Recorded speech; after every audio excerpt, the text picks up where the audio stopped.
following is a special presentation of HBO Sports, celebrating 20 years of World Championship Boxing.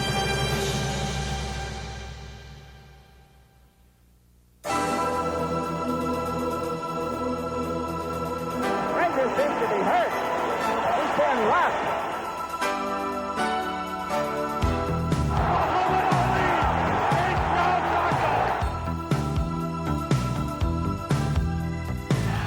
A right hand, and that hurts Hearns. Hearns sends him reeling. Hearns is not down yet.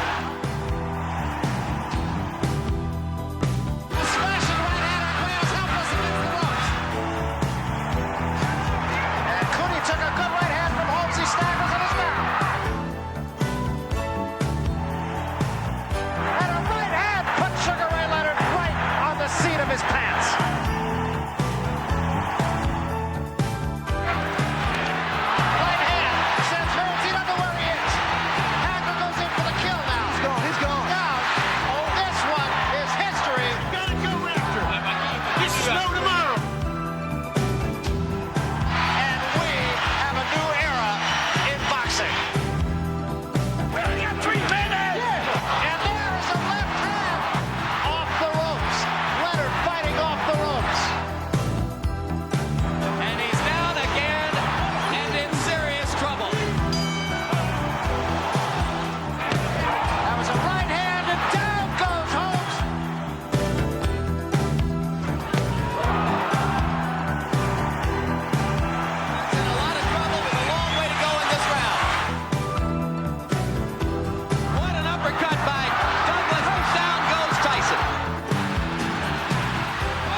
He was once a champion, and he wants to be one again. He was once a contender, and wants to be one again.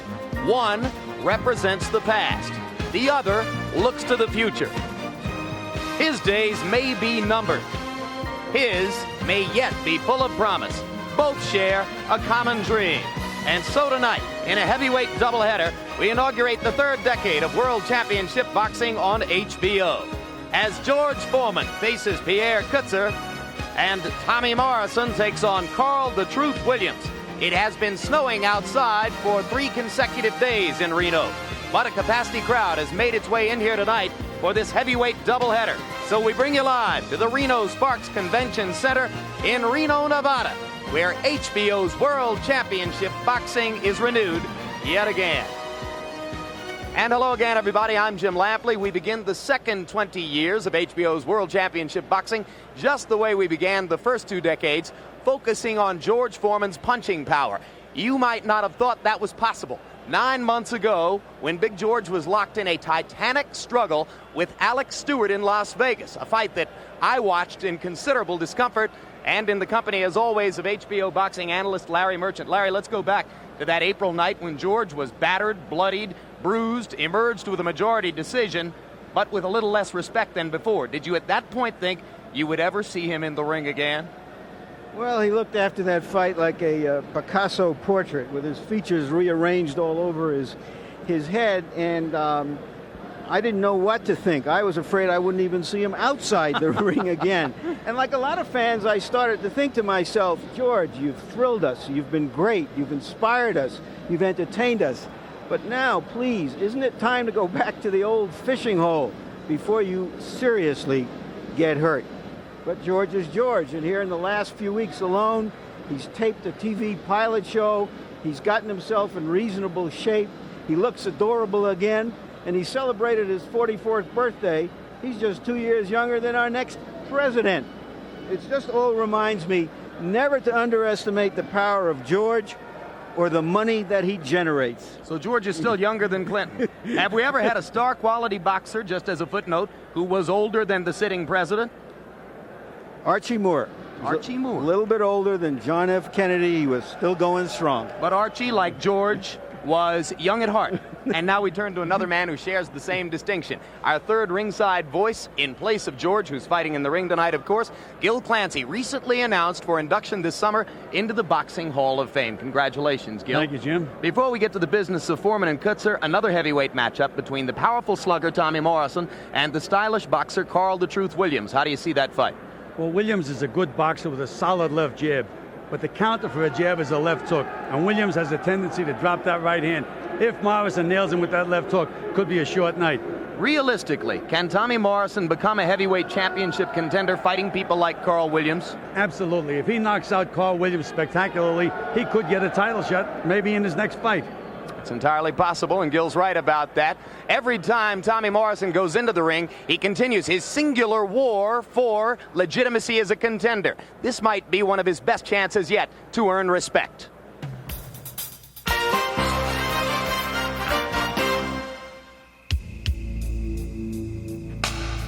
Tommy Morrison was in large part a publicity effort before he was a fighter.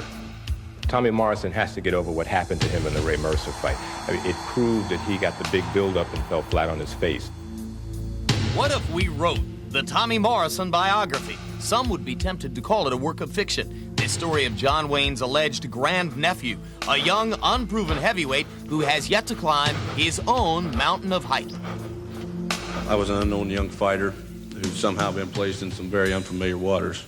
I get so much attention as a heavyweight fighter, and a lot of it because I'm a white guy, but I can't help that. You know me from Rocky V. In real life, I'm Tommy The Duke Morrison, a heavyweight with 24 knockouts, and I'm going to the top. We first knew him as the fictional Tommy Gunn. Heart and fire, okay, now you do it. Remember, I'm like this angel sitting on your shoulder, okay? I ain't gonna let nothing happen to you, okay? Go, got it.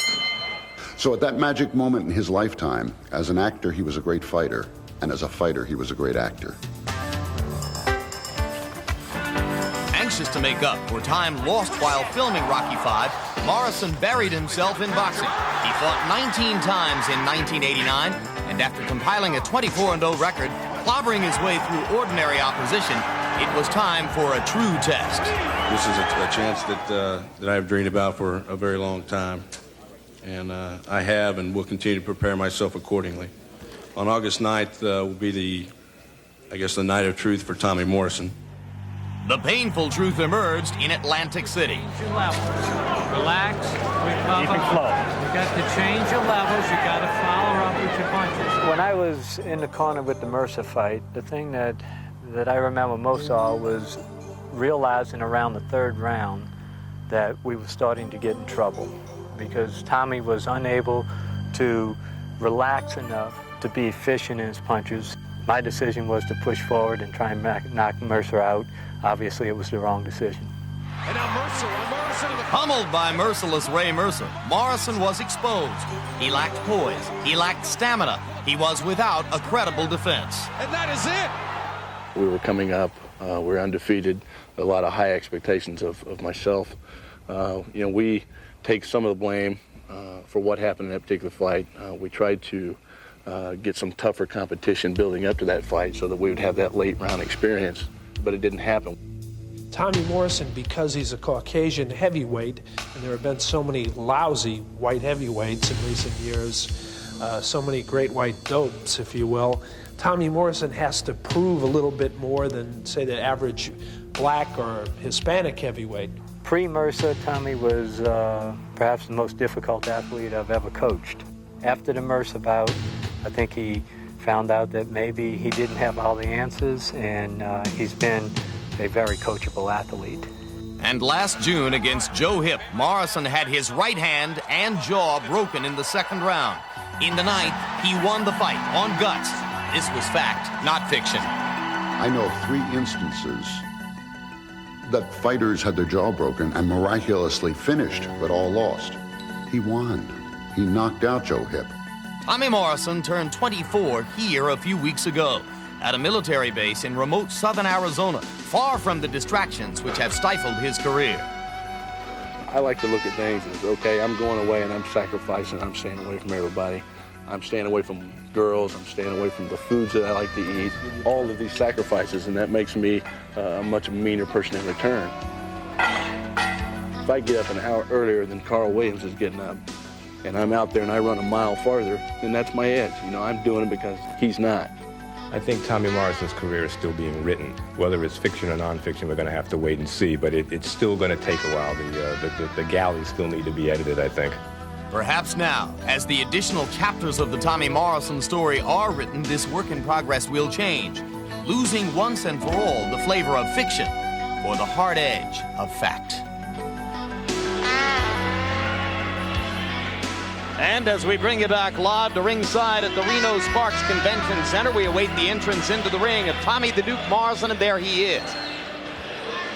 Just recently turned 24 years old. He's had 35 professional fights and has won 34 of them. Like so many in the sport, Morrison is more defined in the public mind by his one loss, the 5th round knockout at the hands of Mercer, than by his 34 victories and 30 knockouts. I guess people are wondering whether he's just the Vanilla Ice of the heavyweight division. A rapper, but not really a fighter. Well, he has certainly been rapped by many in the boxing press. And right now, let's take a look at his opponent in this fight, Carl "The Truth" Williams. You may remember his 2 previous title shots, 1985 against Larry Holmes, and he gave Holmes a lot of difficulty in losing a close 15-round decision. And, of course, 1989 against Mike Tyson, when he was knocked out in 1 minute and 31 seconds.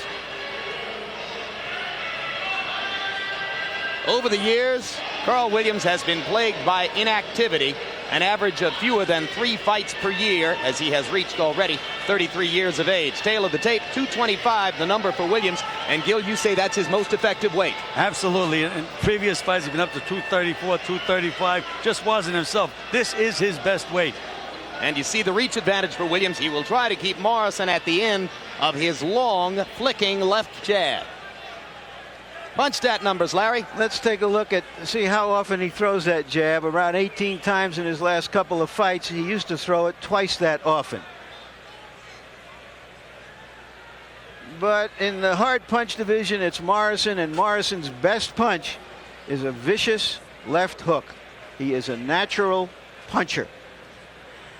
And here you see Williams getting knocked out first by Mike Weaver with a left hook, and then by another Mike Tyson. And you'll see why. Look where he keeps his right hand. Look where his right hand is.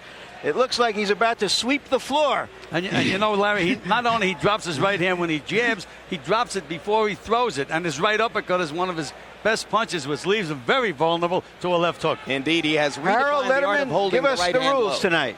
Tommy Morrison and Carl Williams will box tonight using the rules of the Nevada State Athletic Commission. 10 rounds, 3 judges scoring the fight. 3 knockdown rule is in effect. If a cut is caused by an accidental headbutt and the cut causes the fight to be stopped, we go to the scorecards after 3 rounds have been completed. You can be saved by the bell in the last round only, and only the referee can stop the fight. Jim? Right now, let's go up to ring announcer Michael Buffer for the pre-fight introductions. Ladies and gentlemen, good evening and welcome to the biggest little city in the world, Reno, Nevada, where tonight Bob Arum's Top Rank Incorporated, along with the undefeated king of beers, Budweiser, in association with the Reno-Sparks Convention and Visitors Authority, present professional boxing in the heavyweight division for your entertainment. This first bout, the 3 judges assigned by the state of Nevada, scoring the bout on a 10-point must system. The judges are Bill Graham, Herb Santos, and Bert Clements.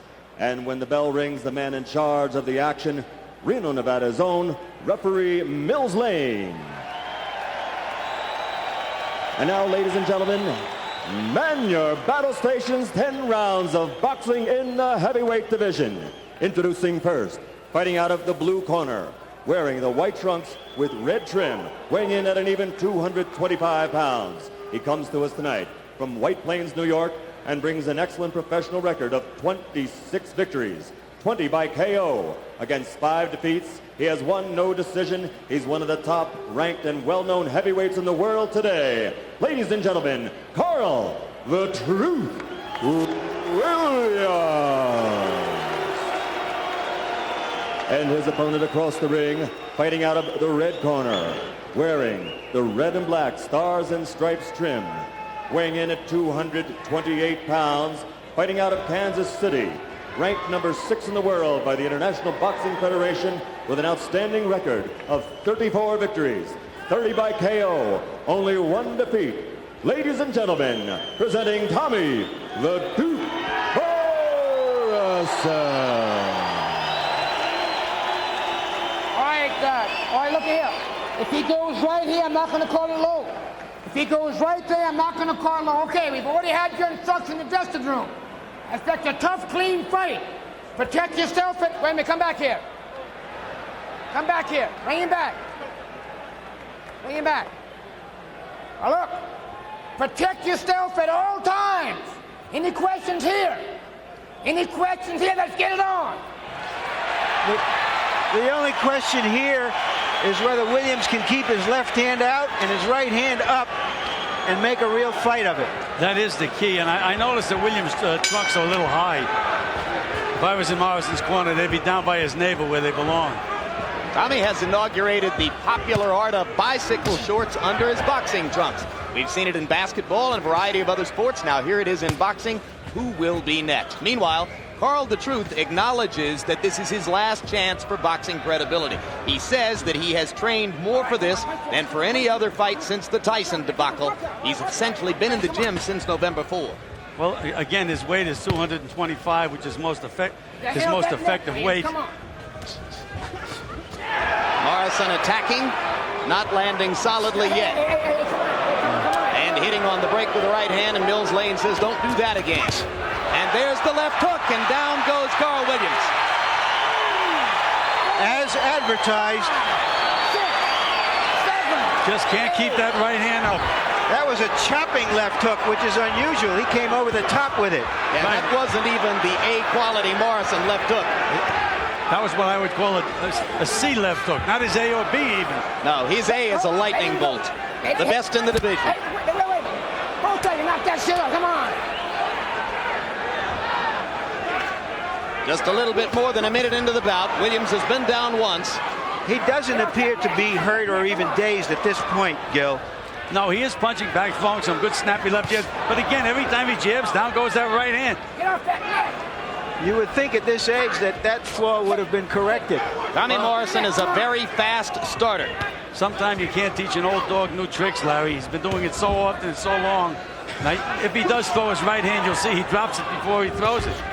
Morrison trying to split the guard with the uppercut, comes back with the left hand, and Williams uncharacteristically partially blocks it with the right. There's another left hook flush on the neck, a little bit behind the ear. Williams is throwing some sharp left jabs, though, Jim. If he can get to Morrison with that jab, keep him off balance a little bit. You can't push it. You can't do that.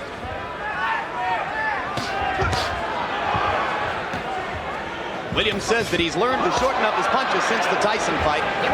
Isn't as vulnerable to the power punches as he used to be. Punch out. Two hands are free. Get off that neck.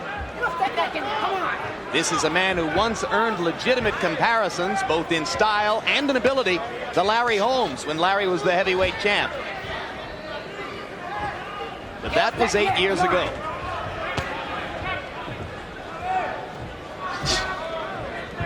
One step back. Come on, one step back free. Get off that neck. Come on. Right hand by Williams is solid on Tommy Morrison's cheek. And Morrison lands another left hook, and Carl will be wobbling a little bit as round one comes to a close.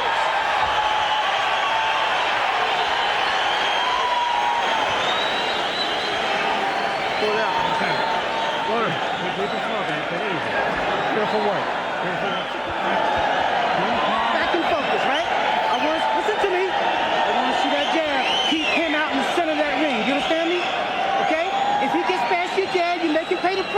with the right hand. Do you understand me? Let's take a look at a knockdown. Actually, Williams was more hurt at the end of the round than he was on this knockdown. That landed high on the head, stunned him early in the round. And what happened? Williams dropped his right hand. There he drops that right hand to throw a right hand. He can't get it back up in time.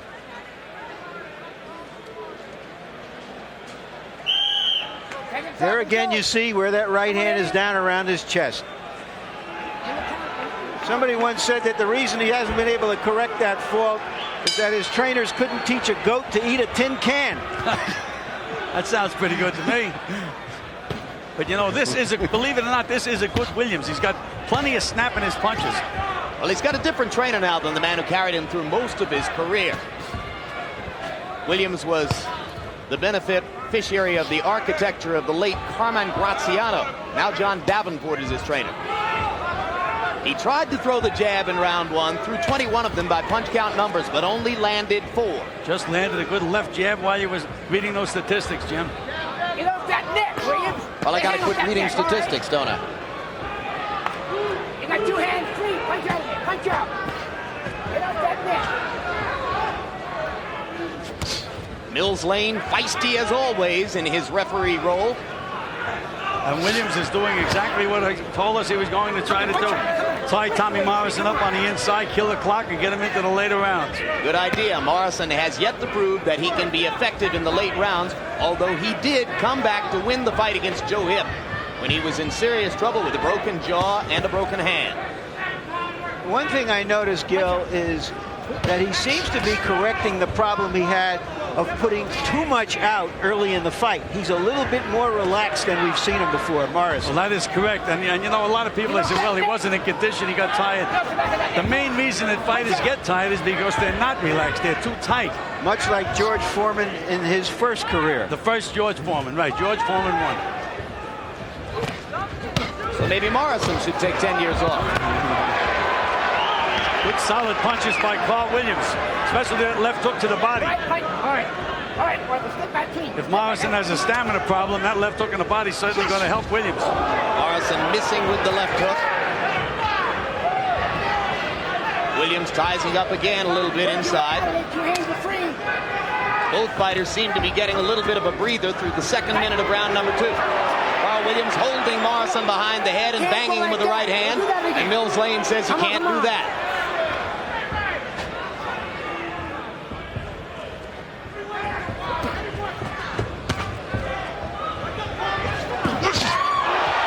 Hook again by Morrison, backs Williams up. But Carl's a little bit busier in this round than is his opponent. Straight left hand by Morrison.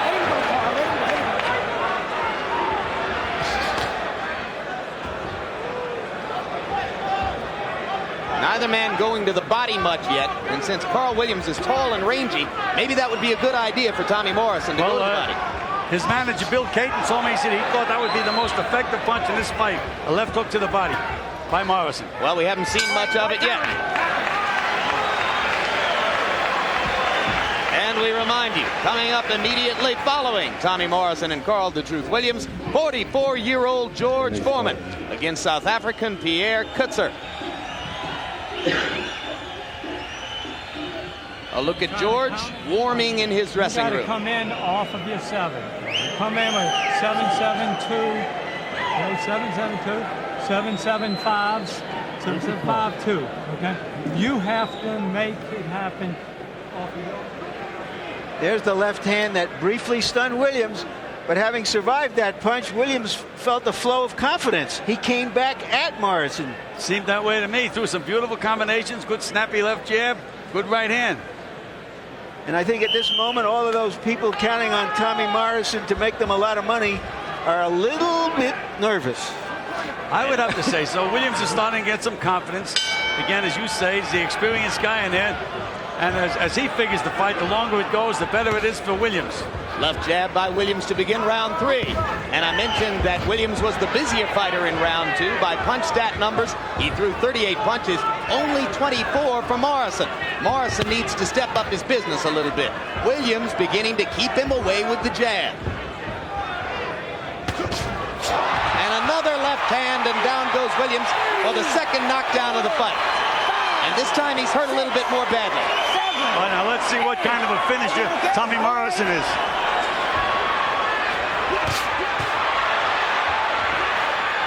Long way to go in round 3. 3 knockdown rule is in effect.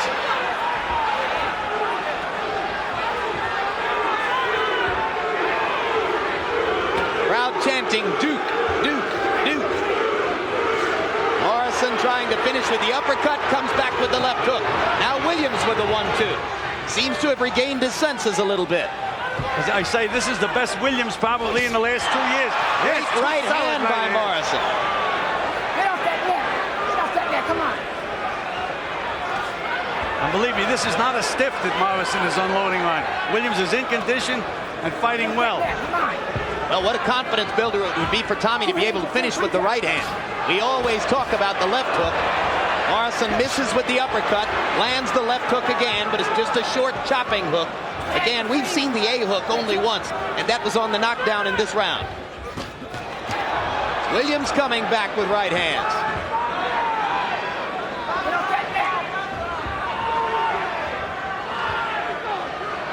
Still plenty of time in the round. And there's that left hook and right hand.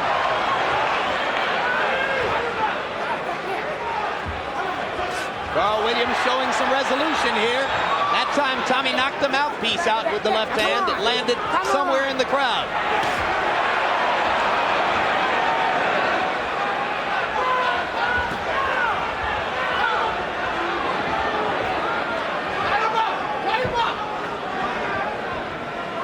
Carl Williams trying to prove to Morrison that he's still there.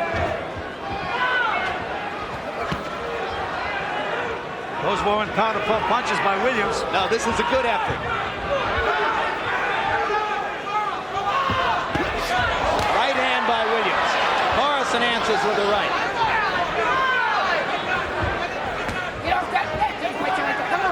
Carl Williams knows well that this is his last chance to retain credibility in the division.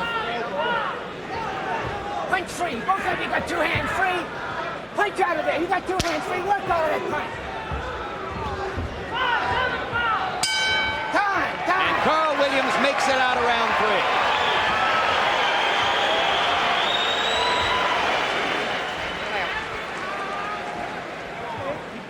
The way he's wearing down, baby. He's wearing down. You hear me? You hear me? All right, you see you can hit him. You see that, right? He's just a big wide body. You can hit him. He's one-dimensional, he's wide body, okay? And he's got only the left hook, okay? Let's see your jab, son, okay? Stay out in the center of the ring. Stay out in the center of the ring, okay? You're zeroing in now. You're getting there, okay? Here's the knockdown, and this was a wonderful punch because it was a short punch. Watch that. It was a straight left hand, and it seemed to hit him in the chin and in the throat, Gil. That's the strength and the power of Tommy Morrison. It wasn't even a hook. It was a left jab is what it was. Yeah, but he caught him on the way in, and it really stunned him and probably hurt him and might have made it difficult for him to breathe momentarily there. In the corner, please. But this is the kind of resistance and the kind of a fight that Morrison needs. That's right. If he comes out of this fight and wins this fight, in my opinion, he certainly is a legitimate heavyweight contender. Carl Williams with a lot of salve on his face as round 4 begins. Both fighters economical with their punches in round 3. Morrison only threw 27, but landed 19, and most were power punches. Williams also landing more than half of his punches against Morrison, who is dispensing with defense in favor of attacking and trying to finish the fight. If I was Carl Williams, I'd start moving side to side. He's moving one way. Makes it much easier for Morrison to nail him. Well, Williams is on target with the jab here, and you saw him mix in the uppercut to good effect. Right hand over the top by Morrison. Wild, it lacked power when it landed. Williams is the more effective puncher so far in this round. And Williams just had that right hand up that time and blocked that left hook.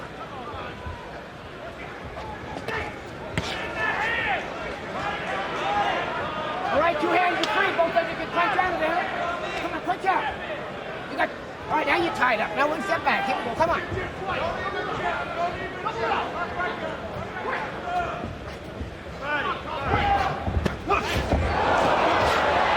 There was the A hook, but it missed, Jim. Yep.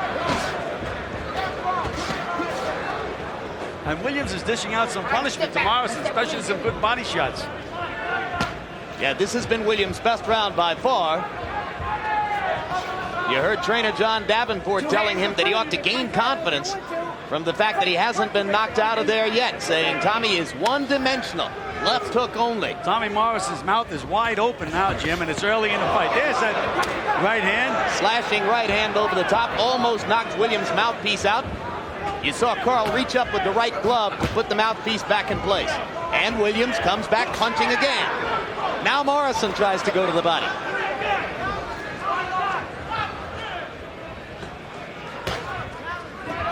There's the dangerous punch for Williams, throwing a right uppercut from outside. If Morrison nails him with that left hook, when he's throwing that punch, it'll be all over.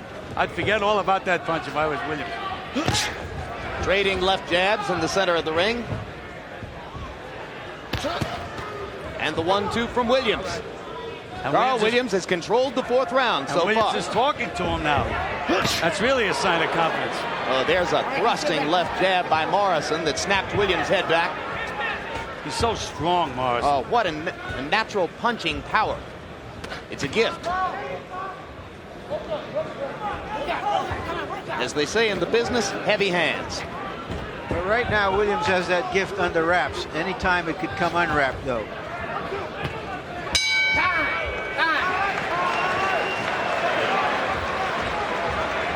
We've already told you that Pierre Coetzer and George Foreman are coming along next. In between bouts, we will have our first live on-air interview with Riddick Bowe since the night that he won the heavyweight championship against Evander Holyfield. Subjects for discussion: Bowe's future, the long-term future of the heavyweight division, and his upcoming bout on February 6th in New York against Michael Dokes.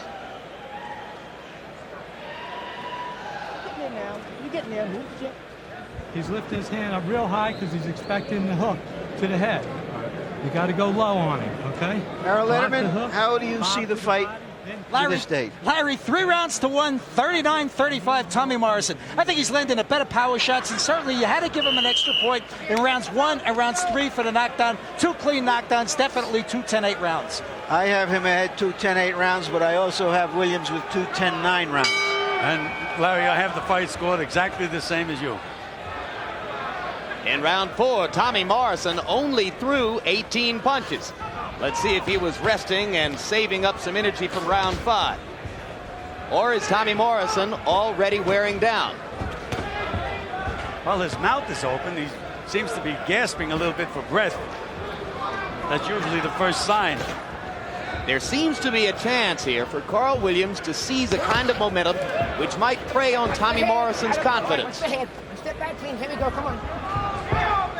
Well, one good solid left hook by Morrison can change everything, but up to this moment, it's Williams is using his experience and his superior boxing ability, in my opinion, control the last round. He's doing a pretty good job so far this round. That's right. His experience is showing, isn't it, Gil? Yes, it is.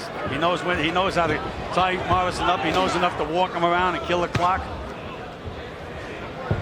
Hey, you can see Carl inside just moving those legs, walking him a little bit.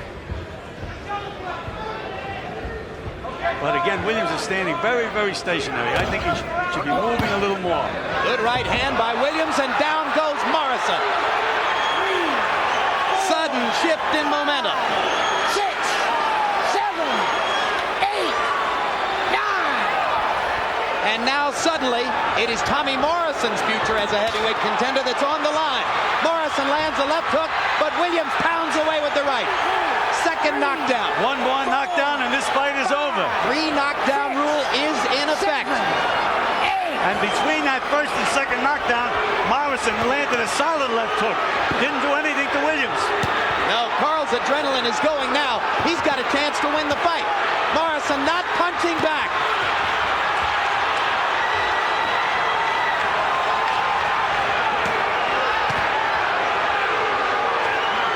Williams says he's a changed man since the birth of his 2-year-old daughter, Nyjah. He has an inspiration he never had before. And John Davenport has done some job with Carl Williams. Solid right hand. Morrison stood up to it. He's still got to make it through 43 more seconds. Time. All right. Williams appears to have punched himself out a little bit, Gil. Yes, again, this fight could go up and down, up and down. Well, it's already been up and down 3 times. And Morrison got a little bit of a break as Lane warned Williams for holding behind the head and hitting. That's the second warning. You assume that the next time he loses a point. Left hook hands for Williams. Right hand again. And another left hook. These are solid blows from Carl Williams. Now Morrison lands a right.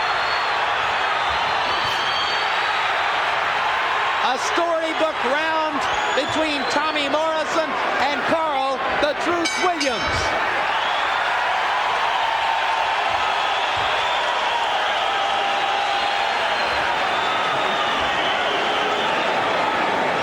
Keep it close. All right. Let's go. We got to get tough here. Relax. Keep your mouth closed. You hear me? Mouth closed. All we did, we got a little careless because you let him inside your range and you wasn't throwing. The 7. All right, let's run through those 2 knockdowns again. Tommy Morrison was, of course, in Rocky V, and this turned out to be a round out of a movie. It was a Rocky 5th round. And it was a Rocky 5th round. Thank you very much. You saw me and raised me, Jim. Here's the second knockdown. A good uppercut. To his credit, Morrison was able to stay through a half a round without getting knocked down again. But in the last 2 rounds combined, he's only thrown 35 punches. Has Tommy Morrison already run out of gas? Has the stamina bugaboo come back to haunt him again? Is Carl "The Truth" Williams on the verge of a miracle comeback? Well, round 6 begins. I had mentioned in the beginning of the round that Tommy Morrison had his mouth wide open, which is an indication of fatigue. As soon as he got back to his corner, they told him, keep your mouth closed. You know, it's another way you get broken jaws, which he got against Joe Hip. You get hit with that mouth open and that jaw can go. Is it also a signal to your opponent, Gil? Yes, of course. He sees you wearing down, gives him confidence. Exactly, and you could see Williams' confidence surging even before the knockdown. Now the 2 fighters trade jabs to begin round number 6. Left hook and a left hook to the body by Carl Williams. All right, gentlemen, 1 step back, clean. Here we go. 1 step back. Here we go. 2 right hands by Williams. Question, gentlemen. If Carl Williams knocks out Tommy Morrison, is he again a heavyweight title contender? In the present scenario of heavyweight championship boxing with 2 heavyweights, everybody is a contender who wins a fight. Well, unfortunately, I think that if Carl Williams wins the fight, instead of giving him the credit, they'll say that Tommy Williams was a much publicized guy that just didn't have it. Good point. There's that left hook again. The A hook missed again. And Williams is a little tired. This is a grueling fight, and both guys have had something taken out of them. And it's very hot in here. The lights have been on for a long time. It is hot in this arena.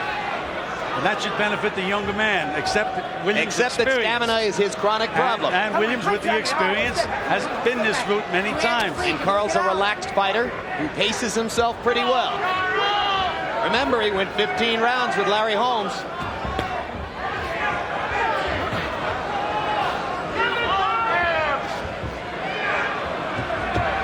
A tactical 6th round. Neither fighter seems willing to commit too much because of the danger of power punches. Well, that surprised me about Morrison because his forte is letting it all hang out. Well, he's trying to learn how to be a boxer, trying to learn how to pace himself. Solid right hand. Carl "The Truth" says no. And Morrison hits him again for good measure. Morrison a little wobbly. Tommy stalking him again. Let's see if he can land a left hook. He tries it and misses. Now it is the right hand, which Williams seems unable to block. That hand, come on. It's also Williams' right hand that put Morrison on the deck. That hand behind the neck.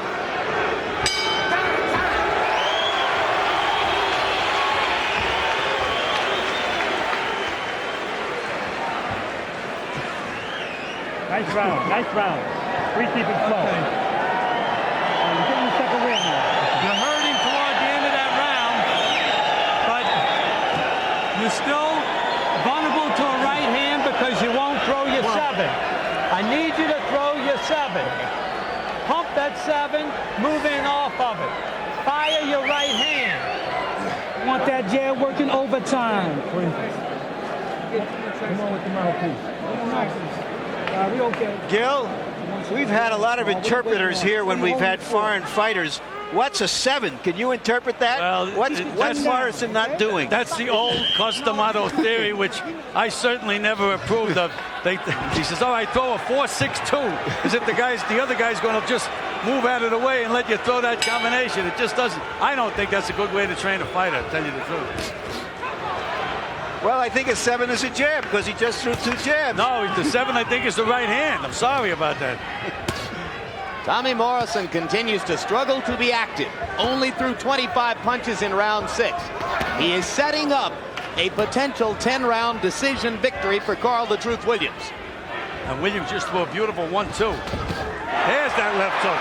And it was set up by a right hand to the body, Gil. That's putting your punches together.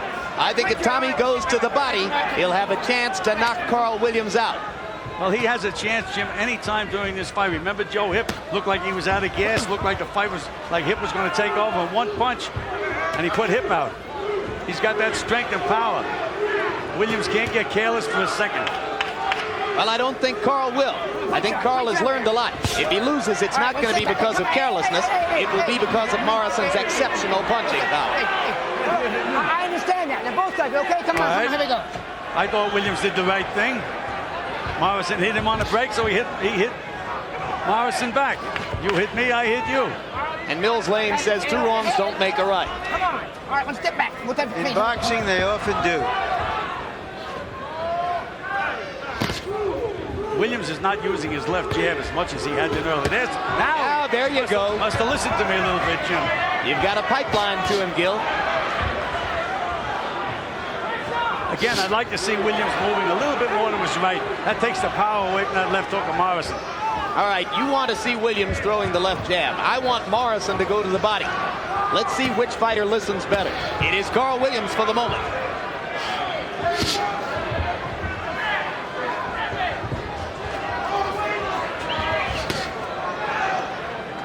Morrison has so much power. Even his jabs sound like Mike Tyson body punches. Bud.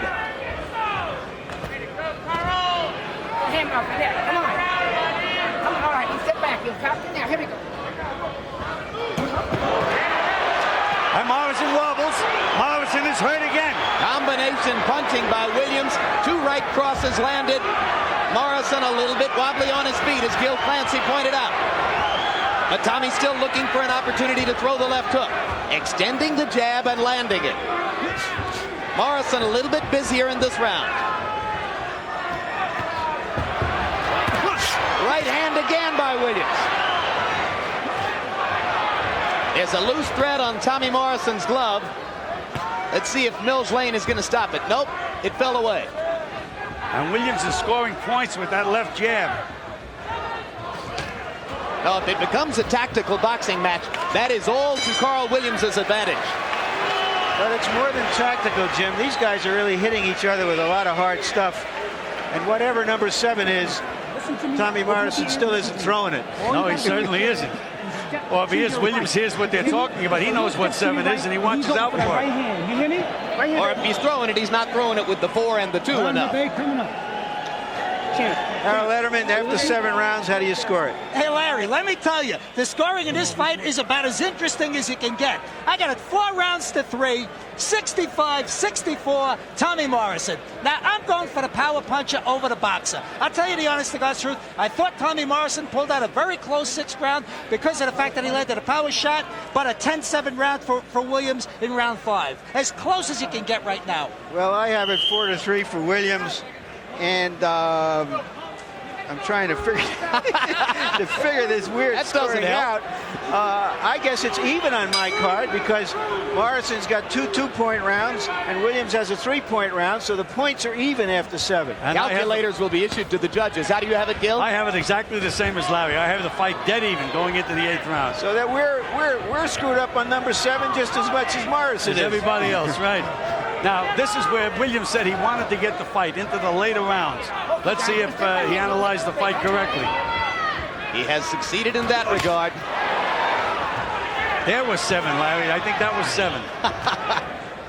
Yeah, but Carl Williams is throwing 2, 4, and 5 in return and landing them.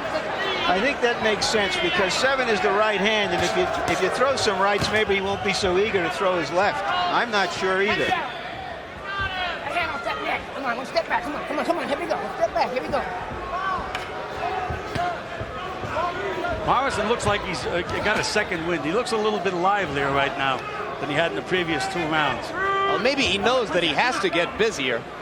He was dreadfully short of punches during the middle rounds, and that helps to give Williams the confidence to come back from his earlier deficit. You can just see Williams' experience on the inside. Morrison tries to rough him up, gives it right back to him. Tommy Morrison knocked Carl Williams down in the 1st and 3rd rounds. Williams knocked Morrison down twice in the 5th round. An unintentional butt. An unintentional butt. Okay, here we go. Mills Lane was saying that was an unintentional butt, and there is blood coming from the top of the forehead of Morrison. That's right. There's a left hook. Carl Williams has taken that left hook better and better. And now Carl's a little wobbly. And there's another left hook. And Morrison's got a chance to finish him off. Bang! Morrison with the right hand. He's going to throw the left hook one more time after the break here, and Carl Williams is in trouble. And Williams is looking for the referee to stop the fight. He doesn't know where he is. And Williams is already busted up, and Mills Lane has stopped the fight. Another dramatic power punching comeback for Tommy Morrison. He did it against Joe Hip last year. He did it again tonight. And he's, as I said, he's going to be dangerous no matter who he fights, where he fights him. Always has a chance to get you out of there. And the crowd stands and cheers for both fighters. And Carl Williams sits down in Tommy Morrison's corner. He was sending a message to Mills Lane to stop the fight. Mills Lane got it a couple of punches later. Well, he's still a one-dimensional fighter. He is still utterly dependent on the left hook, and it is still the greatest left hook in the heavyweight division. Well, as they used to say a long time ago, he's a one-note fighter, but all Gallikurchi could do was sing. He was a great opera star. He has that dynamism, and the way the fight unfolded, I think, was a big plus for Tommy Morrison. He fought a guy who was ready. He was hurt by the guy. He stayed relaxed, and his conditioning was there, and as Gil noticed coming into that round, it looked like he had his second win.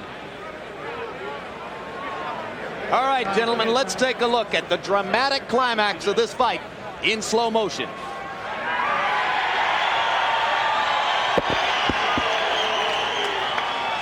There's the first left hook, and that's the one that put Carl Williams on Queer Street.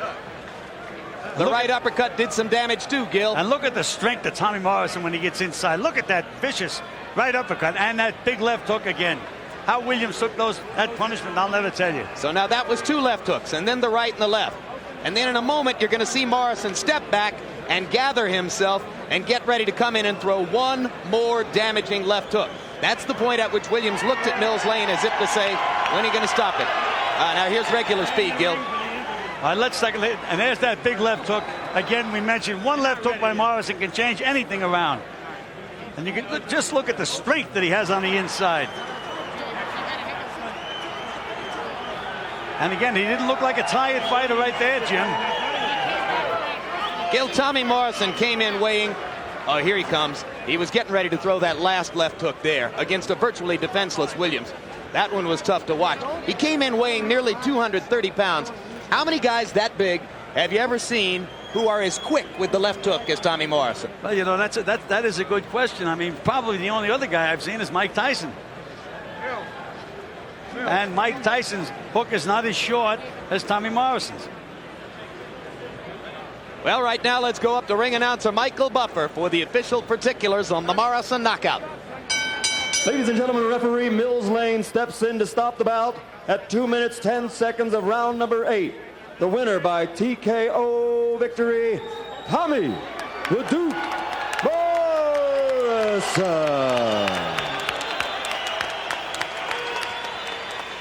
A round of applause, please, for this great performance tonight by Carl the Truth Williams. Let's give him a hand.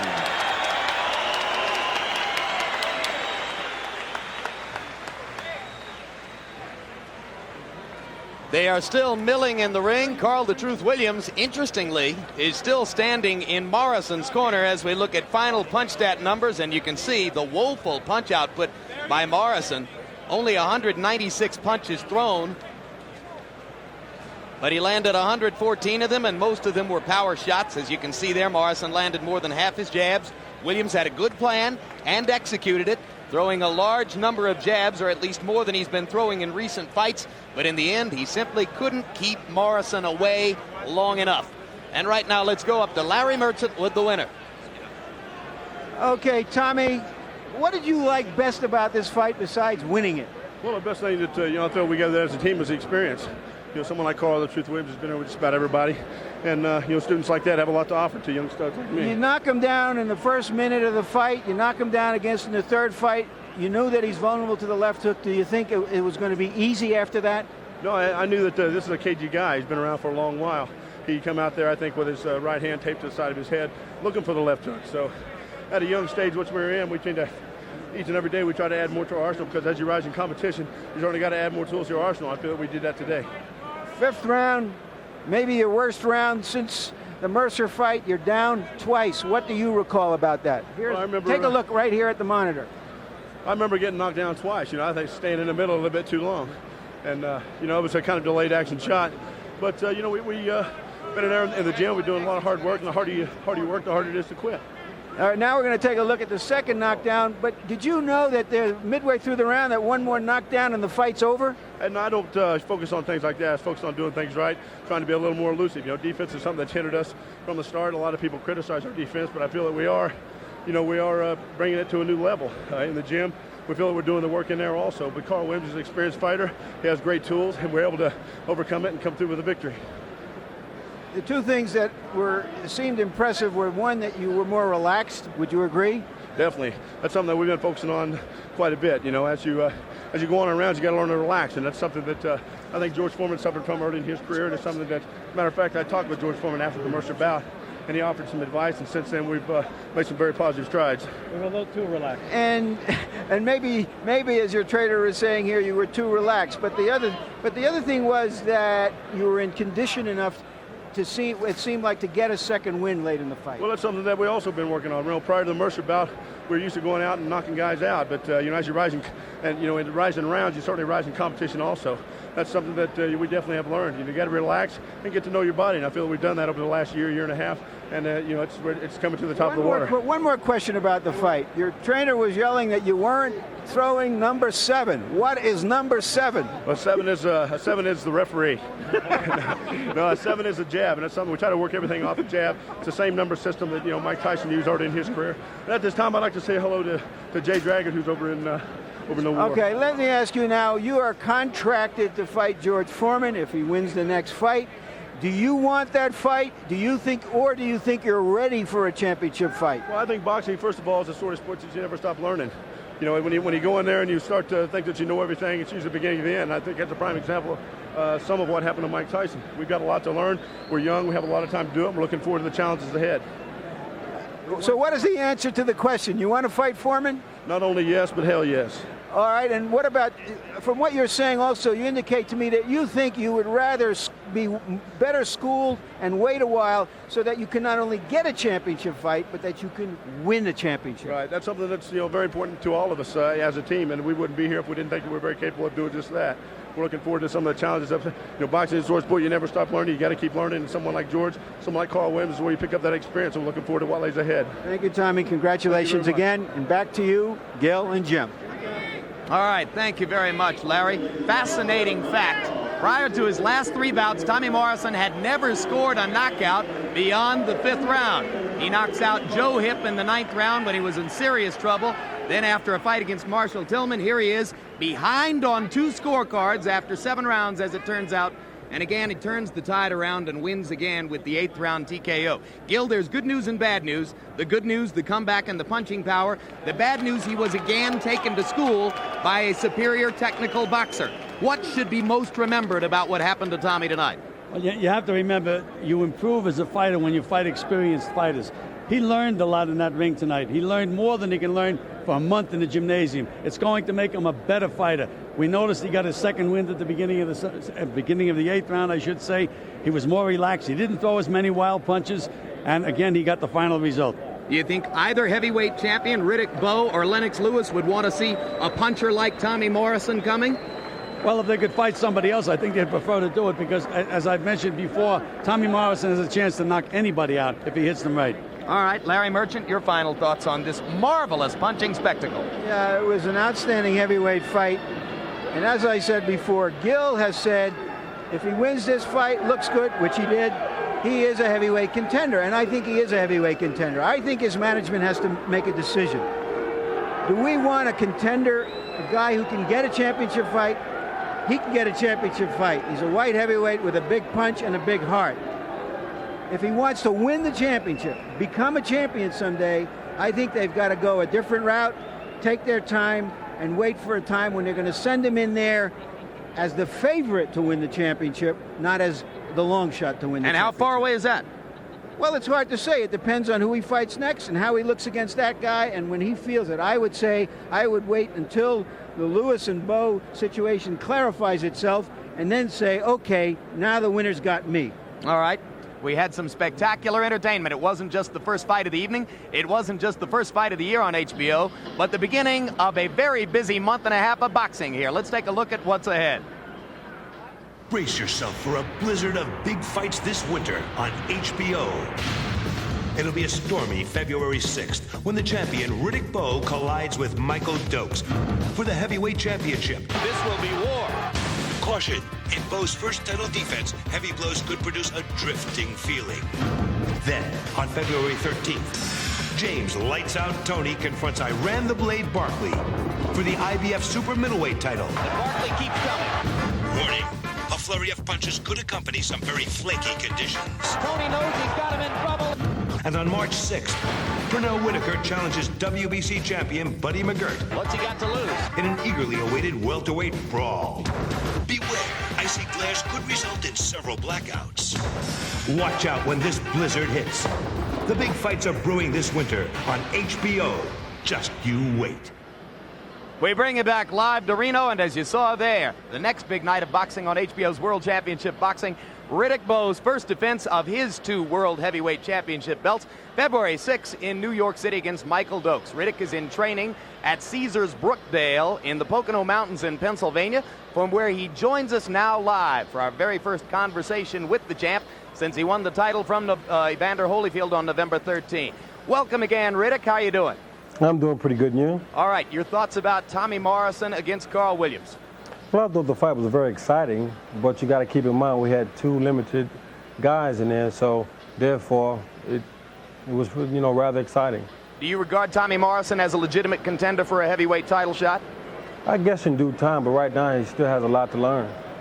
Riddick, it's quite unusual for a man to win the championship, as you did in November, and come back in less than 3 months' time for your first defense. What's your motivation for wanting to fight Dokes as early as February 6th? Well, I'm yet young, and I figure, I still have a lot to learn myself, and there's no reason to procrastinate. So I want to get out there, learn, and prove that I'm the best. Since we last spoke to you, one of the 3 heavyweight championship belts was stripped from you by the WBC because of the absence of an agreement between yourself and Lennox Lewis to go ahead and fight. Any second thoughts about your actions in contributing to the stripping of that belt? No, not at all. And let me correct you on something. They didn't strip me. I stripped them. All right. Well, a lot of people had thought that your first title defense would be against George Foreman. That, of course, is not yet taking place. Do you still see George as a potential heavyweight contender?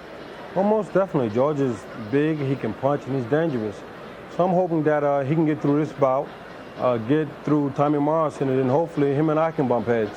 Getting through the bout is one thing. Looking impressive is another, particularly when a guy is 44 years old and his continued participation is open to question in the minds of many in the public. What, in your view, does George have to do against Coetzer here tonight in order to retain his status as a contender? To win, and to win impressively. I'm hoping that George does go in and look good. I guess the only thing we can do now is just wait. The speculation is that your timetable calls for the Dokes fight in February, possibly a fight against Ray Mercer in May, maybe another opponent from the second half of the top 10 contenders in August, and then possibly the winner of a fight between Foreman and Tommy Morrison before the year ends in November. Does that sound about the way you and your manager Rock Newman look at it right now? That sounds pretty correct. And then Rock has said, apparently, to some sources in our business, that you could conceivably be in the ring with Lennox Lewis as early as spring of 1994. Does that sound correct?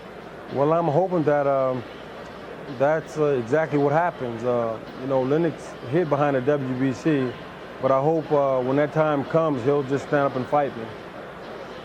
There might be some in the public who would lose taste for both of you as heavyweight champions if it appears that you're not anxious to get into the ring together within a reasonable period of time. Are you concerned about your public appeal in the case that 12, 15 months go by and you haven't fought him? Not at all. I'm the real heavyweight champion of the world. I beat the man who beat the man who beat the man, which makes me the man.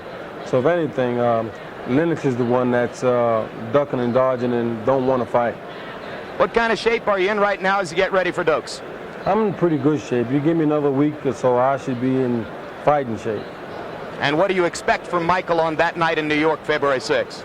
Well, I know Mike probably realizes that this is his last chance, and so Mike always comes to fight, so I'm anticipating that.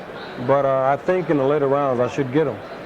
All right. Thank you very much for your time, Riddick. We're hoping that you can stay on the line with us, and maybe we'll get a chance to talk again after the George Foreman Pierre Coetzer fight. It'll be my pleasure. All right. Riddick Bowe, the two-belt heavyweight champion, joining us from the Brookdale Caesars in the Poconos. So we have finished the first half of our business for tonight as Tommy Morrison got the 8th round TKO over Carl the Truth Williams. Again, we remind you, we'll be back on Saturday, February 6th to bring you Riddick Bowe against Michael Dokes, 9:30 p.m. Eastern Time, 6:30 p.m. Pacific Time, live here on HBO. But there is still more to come tonight as we get ready now to follow the continuation of the unlikely and unique career of former heavyweight champ George Foreman. It's amazing how time seems to fly by when you're having fun. Sometimes it's hard for me to believe it was 2 decades ago when I made my boxing debut on HBO. Back then, I was just a kid. It's hard to see how Frazier can last. In the beginning, I showed Joe Frazier and the boxing world that I could punch.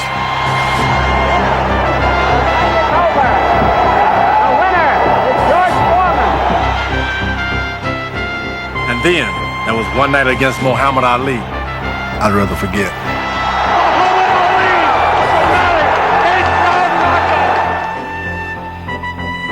Then came the time in my life when I thought it was necessary to hang up the gloves and concentrate on something much more important than boxing. In retirement, George Foreman would become a new man. And then in 1987, I knew it was time for me to come back. I knew there was still much for me to accomplish. Through hard work, I earned a shot at the heavyweight championship. A great opportunity against Evander Holyfield. I showed that I could compete against younger fighters, although one night against a rough and tough Alex Stewart in Las Vegas, he hit me a lot more than I would have liked. And at my age, you don't like fights like this. And so tonight, HBO celebrates its 20th anniversary of covering boxing and its 3rd decade of covering George Foreman. So sit back, relax, get ready, because tonight's fight's gonna be a good one. 19 years and 359 days have passed since World Championship Boxing and George Foreman debuted together on HBO. Tonight, the tradition continues. Here is how George looked in Kingston, Jamaica in 1973, the night he took the heavyweight championship from Joe Frazier on HBO. And here is how George looks tonight as his glorious career continues and he gets ready to enter the ring for the 75th time. In his second career, which began with the comeback from a 10-year hiatus in 1987, Foreman, as he prepares to fight Pierre Coetzer, has won 26 times in 27 outings.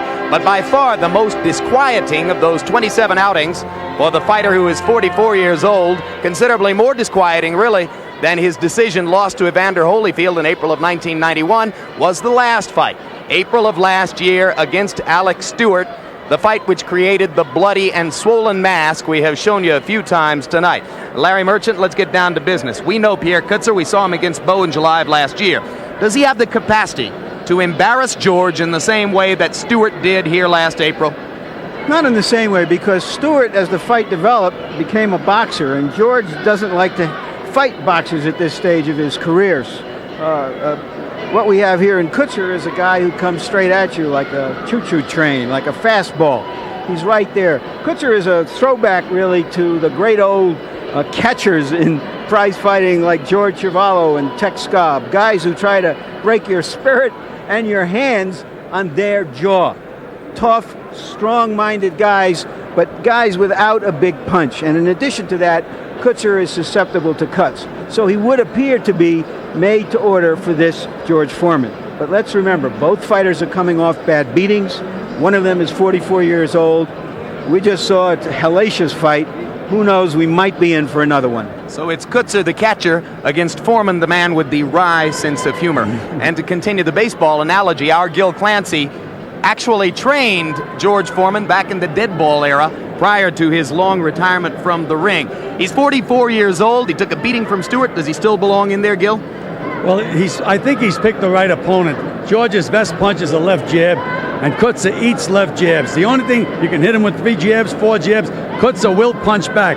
You have to remember George Foreman's 44 years of age. The skin doesn't have the elasticity anymore. He could get busted up in this fight, but I still think he's got enough to win it. But he's an unknown quantity, really. Absolutely. It's a toss-up going, and you just don't know what you're going to see. All right. George Foreman, despite his age and all the questions, adamantly supports his own right to make decisions about his boxing future. He says he does so on behalf of all Americans over 40 years of age.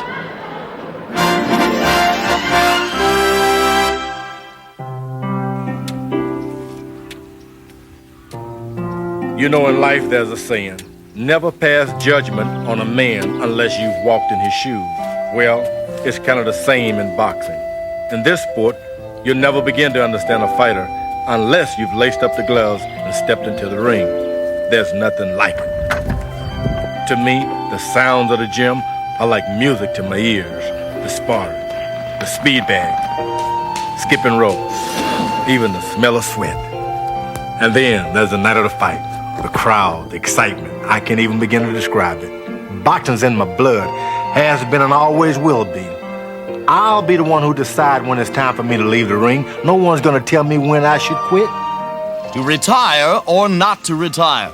That's been the question in the boxing community ever since George Foreman lost to Evander Holyfield. Why in the world, we ask, does George Foreman continue to fight? Many in the game will tell you that George is a much better businessman than a legitimate heavyweight contender, and that he has now become boxing's greatest con man. Let people say what they want to. George Foreman would never try and con the public. If I felt in my heart that I couldn't fight anymore, I'd walk away without any regrets. But I know that I can still fight and compete with any heavyweight today, so why not fight? Even those who question Foreman's motives applaud his pugilistic journey. What began in 1987 as a comeback to raise money for his struggling youth center in Houston has turned into more than a fundraising mission. From his ring earnings, Foreman has collected enough money to finance the center hundreds of times over. The only thing Foreman hasn't acquired in his comeback is a championship belt. So many believe what was once a humanitarian cause has now become a festival of money and ego. For me, it's not about dollars or cents or a championship belt. For me, continuing my career is all about doing what I love to do. And sometimes it's hard. I'll admit there's times when I don't want to do it. And at my age, it's getting tougher. Running at dawn, the long hours in the gym, having to watch what you eat. But I've learned in life most things are tough and difficult before they get easy. And when you accomplish your goals, though, you look into the mirror and you say, wow, I did it. How about that? Did it. If nothing else, George Foreman has become the undisputed champion of the big cell. In boxing, no one is bigger, more admired, or more in demand. 4 out of 5 George Foremans prefer the taste of new Doritos tortilla chips with more natural cheese flavor. Who taught you kids how to eat like this? You, Dad. It takes a big man to go up against George Foreman. Oh, big guy. No. I'm so big, sometimes I even scare myself. But you look good. You look great. You only saying that because it's true. Don't make me take you out of here, all right? From talk shows to endorsements, now his own situation comedy, George has done exactly what a superstar is expected to do. He entertains out of the ring and in the ring in a big way. I think people really like watching me because I could be your next door neighbor. I'm approachable, someone you can relate to. I'm the type of guy you'll see playing with the kids, walking the dog, or barbecuing in the backyard. So when I fight, people like to turn on the TV sets. It's almost as if they're saying, can this old guy really do it? So you see, I gotta show them. I gotta show them. For HBO, Foreman has been a gold mine. Regardless of who he fights, people watch. And because of the extraordinarily high ratings, HBO has been generous with its paychecks and sometimes too accommodating in the selection of George's opponents. Yet despite Foreman's appeal, there are many who believe the Foreman act has grown stale, is no longer funny. And after the Alex Stewart fight, some worry that by staying on longer, he risks his health. I'm concerned a 45-year-old man can really get hurt. And I'm concerned for him because he's in a young man's sport. And the history of boxing, I think there are only 5 heavyweight champions whose last fight was a win. And I want to remember George Foreman as a winner, not a loser. Debate it all you'd like, but the fact is George Foreman continues to fight. At 44, will George ever be able to make a 40-something fighter into the king of the heavyweights? Will patience be a virtue for boxing's elder statesman? Or will Father Time, or some unfortunate injury, put an end to George's traveling show? Time, even more of it, will tell. Back live at ringside in the Reno-Sparks Convention Center, and both fighters are already in the ring. There is George Foreman, still ranked among the top 5 heavyweight contenders by all 3 governing bodies. He is ranked number 1, as you see there, by the IBF. He gets ready for his 75th fight. The losses were to Muhammad Ali, Jimmy Young, and Evander Holyfield. Among his 71 wins are enough knockouts to give him the highest knockout percentage of any heavyweight champion in the history of the sport. And that current inactive streak of 279 days is the longest in the second phase of his career. And his opponent, Pierre Coetzer, you last saw him here on HBO in July of last year when Riddick Bowe got a TKO in the 7th round that catapulted Bowe toward his heavyweight title shot against Holyfield. Since then, Coetzer was the victim of a similar TKO at the hands of Frank Bruno in London. Legitimate question about whether he's taken too much punishment, why they put him back into a fight 2 months after he took so much punishment from Bowe. Tail of the tape. Even George an anvil can break. Pardon me? I was just saying, Jim, that even an anvil can break. And Coetzer is something of an anvil, yes. You see the tail of the tape, and you see that George weighed in at 258 pounds, same weight that he carried against Stewart, but he appears to be slightly tougher and more well-toned this time around. He has a 42-pound weight advantage. Punch stat numbers, Larry.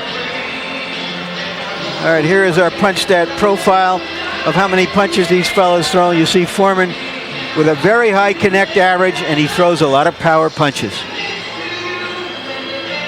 And there's the big jab that George likes to throw and throws very effectively. And as Gillis said, that could be the key punch of this fight.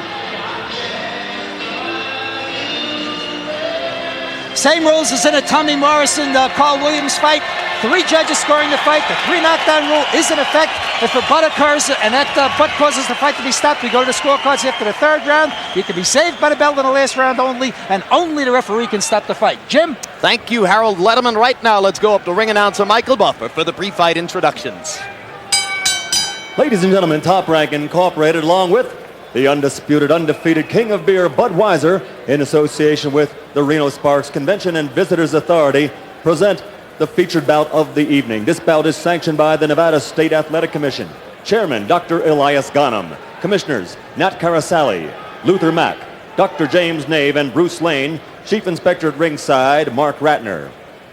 Physicians in attendance, Dr. Filippo Mansky, Dr. James McLennan, and Dr. James Heflin. Timekeeper, Jim Carpenter. Counting for the knockdown seconds, John Rogers. The scoring for this bout will be done on a 10-point must system, and the 3 judges assigned at ringside are Patricia Jarman, Doug Tucker, and Keith McDonald.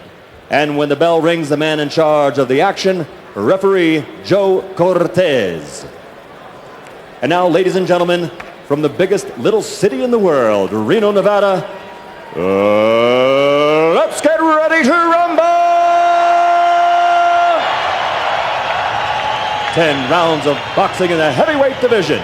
Introducing first, fighting out of the blue corner, wearing the blue trunks with white trim, weighing in at an even 216 pounds. From Johannesburg, South Africa, ranked number 12 in the world by the International Boxing Federation, he brings an excellent professional record of 39 victories, 27 KOs against 4 defeats. Ladies and gentlemen, introducing Pierre Coetzer.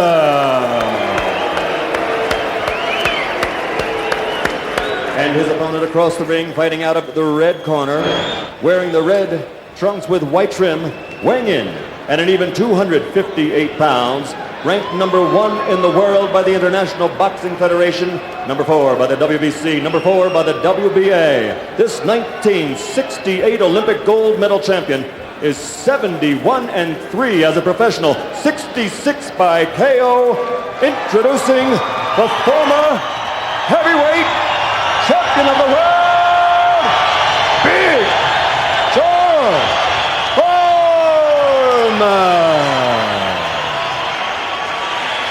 All right, gentlemen, we went over the rules in the dressing room. I want a good, clean fight. Obey my commands at all times.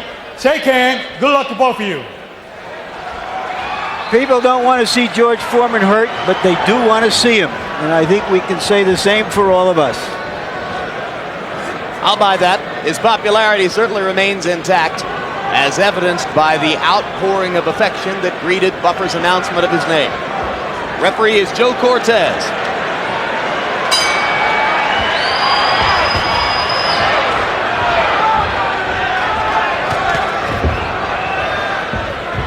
Foreman says we won't see as much of the crab-like Archie Moore defense tonight as has been evident throughout the comeback career. Well, he said we wouldn't see it at all. We've already seen it twice. That's right. He started right off with it as Coetzer went to the jab. And he said he was going back to basics. He was going to stand there and snap the jab. Never mind the Archie Moore defense. And incidentally, the ring tonight, only 17.5 feet along each side. That is a phone booth. And it is something that George wanted so that he could get at Coetzer. So far, it's been all Coetzer in round number 1. Coetzer landing the left to the top of George's head and coming back with 2 more. And Foreman paws forward with a left jab.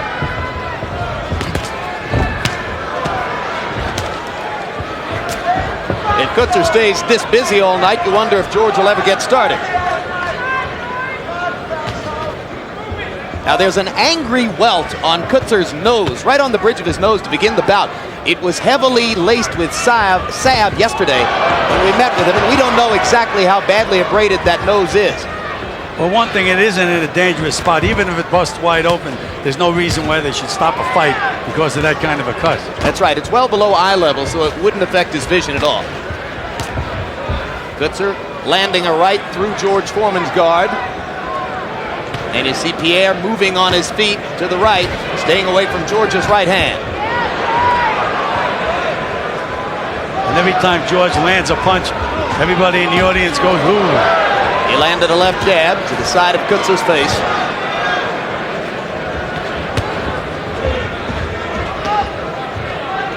And Coetzer is moving to his right, which is a good thing to do to try to avoid that stiff left jab of George Foreman's. There he is, moving off to that right again. And George whacking left hand by George. And Angelo Dundee told me that Coetzer has a habit of bending to his right, and he says that when he does that, he's going to have George come up with left uppercuts. He said he thinks that will be the most effective punch in the fight. And there, George just tried to get set to throw it, but Coetzer was gone by the time his reflexes told him to do it. George throwing punches at the speed that Larry Merchant described against Holyfield as second-class male. But eventually they do deliver second-class mail.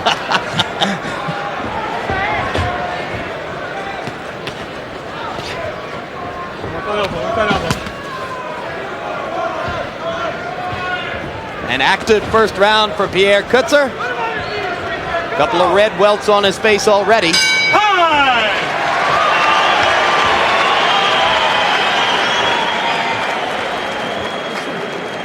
And that nose is already bleeding on the spot where he had the salve yesterday. Listen to me now. All right, here is Coetzer against Riddick Bowe, and you can see some of the hard shots that this man can take. And look at him punch back after he gets hit, Larry. Yeah. That's a tough guy. Maybe better than Tex Cobb and George Chuvalo. There's the end of the fight when he caught a low blow, a couple of low blows in that fight, hit him down around Johannesburg, but Bowe had done a very good job of beating him down.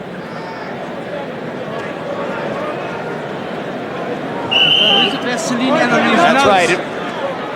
It could be said that Johannesburg hurt, but it was Pretoria that ended the fight.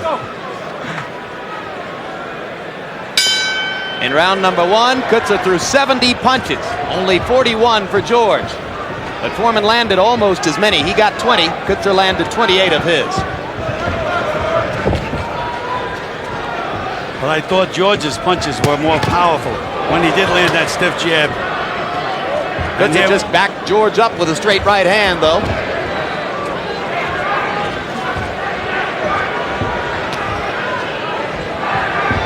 There he is in his old-fashioned stance, Bill.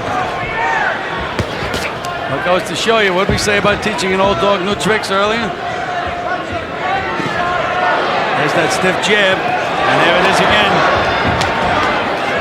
But you see Coetzer punching back. Coetzer with a solid left to Foreman's body.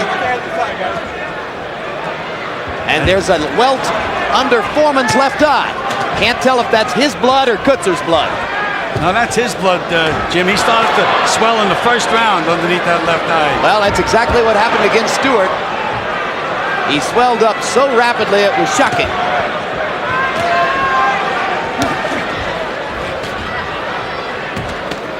That's what Coetzer does. He punches back. You can hit him or whatever, but you have to move after you throw your punches because he's going to be there to punch back.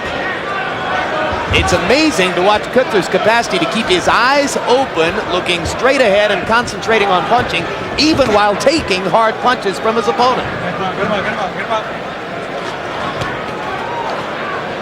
And Coetzer now is cut under the left eye. This could become a bleeding contest.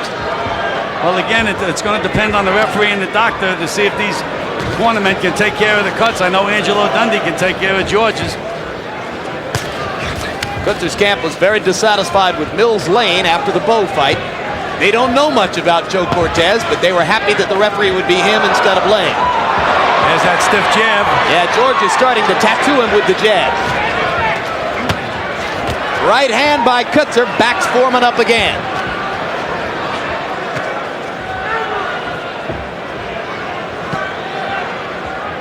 And there's a lot of blood streaming from the welt in the middle of Coetzer's nose. And again, the right hand chases Foreman backward. A left right on Foreman's chops.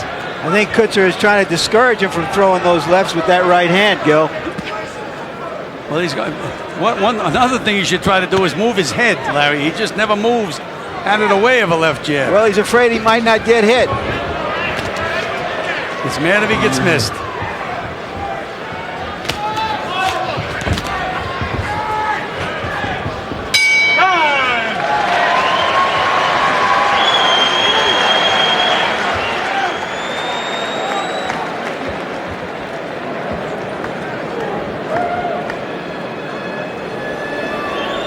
You must move more.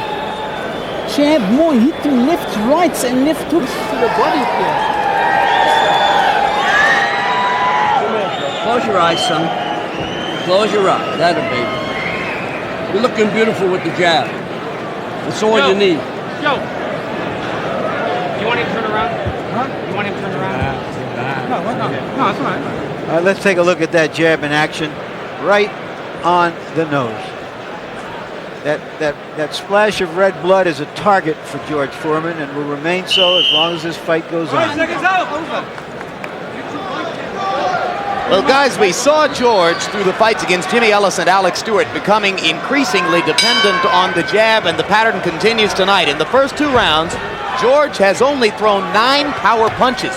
Every other attempted punch was a jab. And here Coetzer comes out very, very active with that left jab. And the right hand again. Coetzer has certainly taken a lesson from the Stewart fight, Gil. Yes, he has. But I think that he should punch a little bit more to the body. He's trying to reach up, and George is a big man with those big arms, just blocks those head punches. There's Coetzer with the left to the body, and George snaps his head back with a jab. And another. And another jab. And another. George beginning to take control of this round with that straight telephone pole jab. Good right hand by Coetzer. Right on the button. But he eats 2 more jabs.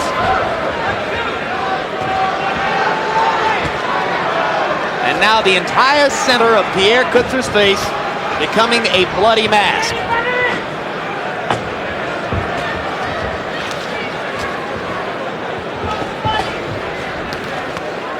You know, Mickey Duff, the famous London promoter, he said he loves Pierre Coetzer because he just fights hard enough to lose. Gives you a good fight, but he just doesn't win. Mickey is a realist, isn't he?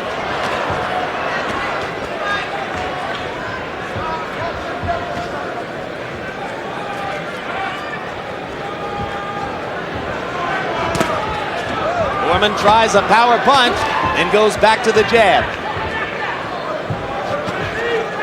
George said he had been working in training on a straight right hand. So far, we haven't seen it.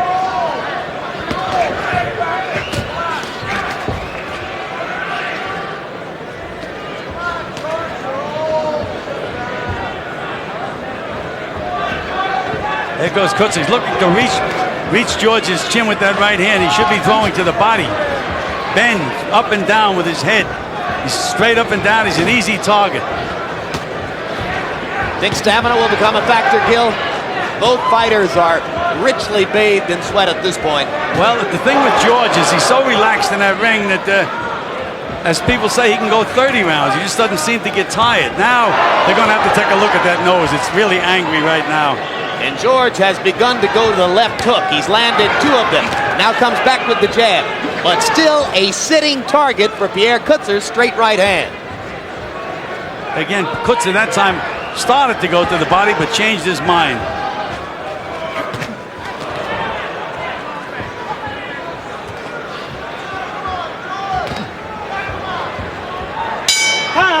Boy, we've seen some big men land some big punches tonight, guys.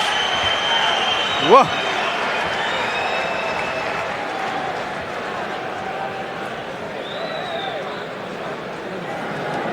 I want to close it, Doctor.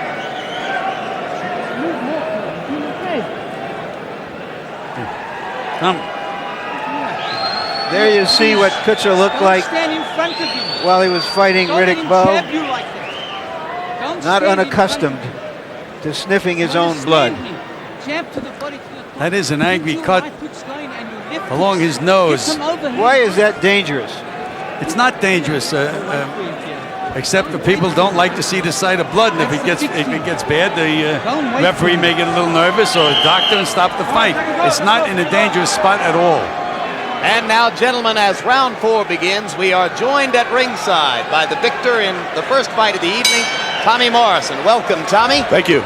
You've had a little while to reflect on what happened in the first fight. Do you feel a little bit relieved that you came back from difficult circumstances I was win? able to. I think that's all part of learning. Why this is a sort of sport that you never stop learning, and having these type of fights and coming back in those situations certainly puts you in a step all by yourself, a different level, and that's what we're looking to do, because there's obviously some more levels that we have to get to before we accomplish our goals. So how long is the learning process between now and the ideal time for you to have a title shot?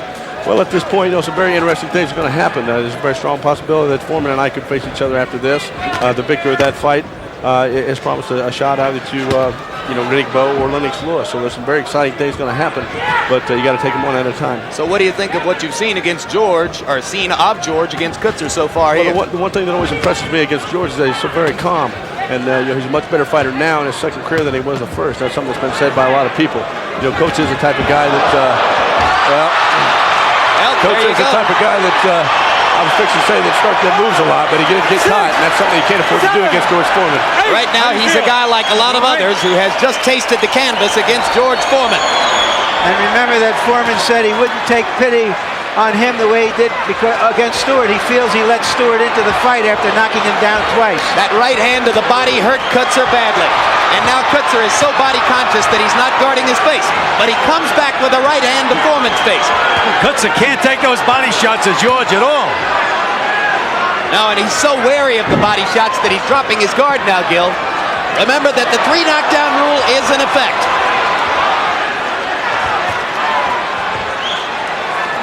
Are these guys warriors or what?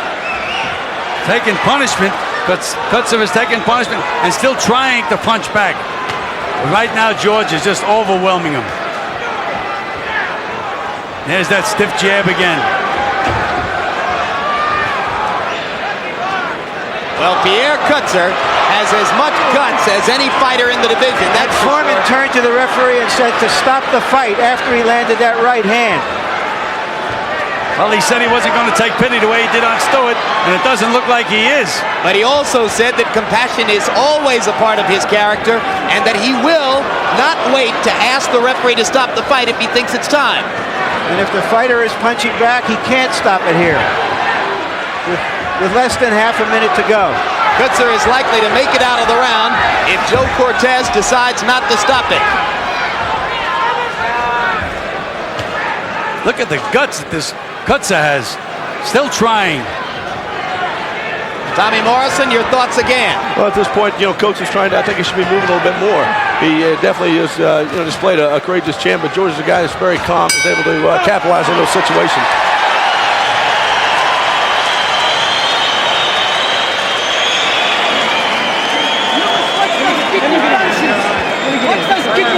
Let the doctor check him out. How you doing here? You want to continue? I want to continue. Okay.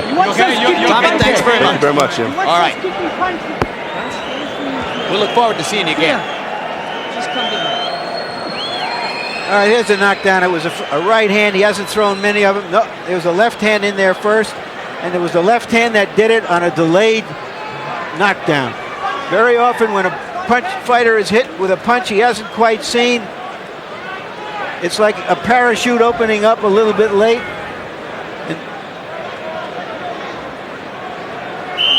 All right, seconds out. Seconds out, let's go. Harold, how do you see the fight? Larry, 38-37, 2 rounds each, but George Foreman ahead by 1 point based on a knockdown. I went with the busier guy in the first 2 rounds, the harder puncher in rounds 3 and 4. I've got Foreman ahead 3 rounds to 1. I called the first round. He even gave Foreman the next 3 rounds. Oh, go hold the head, let's go. And you called round 4 a 10-7 round. Yes, I did. I thought that George gave him a terrible beating in that 4th round. Well, George landed 2/3 of his punches in round 4, and unlike the first 3 rounds, when almost every punch was a jab, he went back to power shots in the 4th. The jab sets everything up, though, Jim. Gets him on the end of that left jab, then he falls for any kind of feint that George wants to throw. Well, the other thing we learned in the 4th round is that Coetzer takes it to the chin better than to the body. If George goes back to the body, he'll set up a knockout. Coetzer cannot take a body shot. I've seen him be hurt in other fights anytime he gets hit in the body. Of course, Bo hit him low, but maybe if the punch was a little higher, it would have had the same effect. That's true of a lot of guys with washboard stomachs, isn't it? Well, he doesn't have the protective belt around him the way George does. That's right. George has a pad.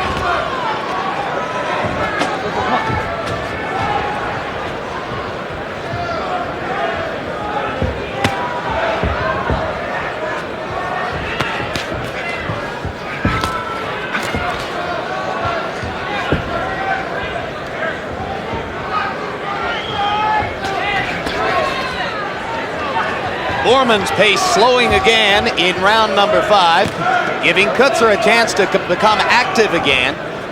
but he's only taking marginal advantage of it.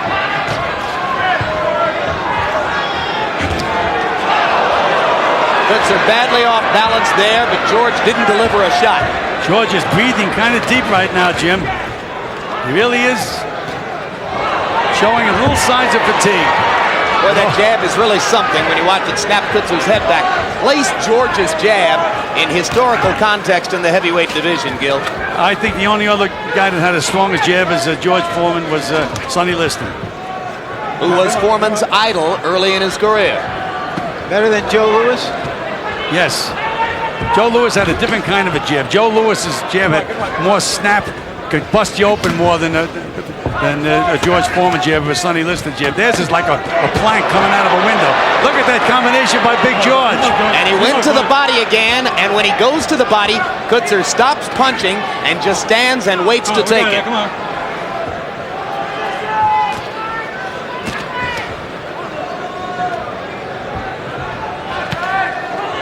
Now Coetzer goes to the body, and that's something I think he should do more of. Get him up.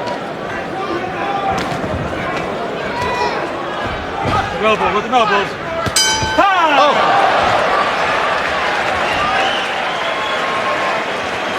Join us tomorrow night for an American reunion, the People's Inaugural Celebration, the first and biggest of the inaugural events, to be attended by President-elect Clinton and Vice President-elect Gore, and featuring a multitude of performances by top entertainers. There are the names. Don't miss this HBO exclusive special, a one-time only, same-day telecast, Sunday, January 17, 8 o'clock p.m. Eastern and Pacific Time, an American reunion, the People's Inaugural Celebration.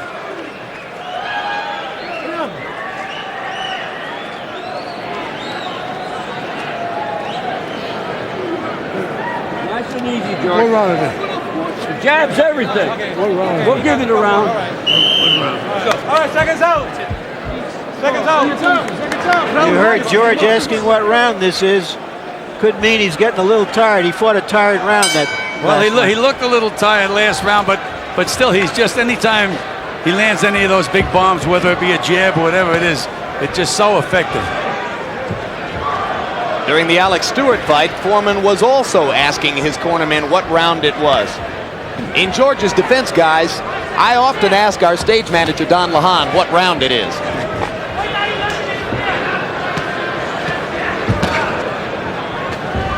There's that jab.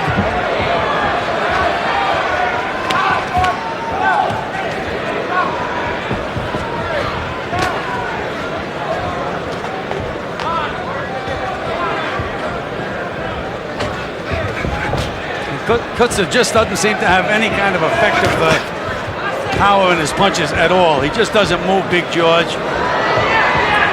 Well, that was the case against Riddick Bowe as well. He landed a lot of solid blows against Bowe and didn't seem to knock him loopy at any time. Same thing is happening here. I thought that his punches had a little more effect on Riddick Bowe than having on Big George. Well, George is bigger. He is bigger, there's no question about that.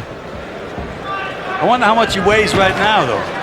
258 yesterday. I wouldn't rule out 265 or 270. He said he was going to have a big meal. Uppercut by Foreman. And Coetzer comes back with a left and a right.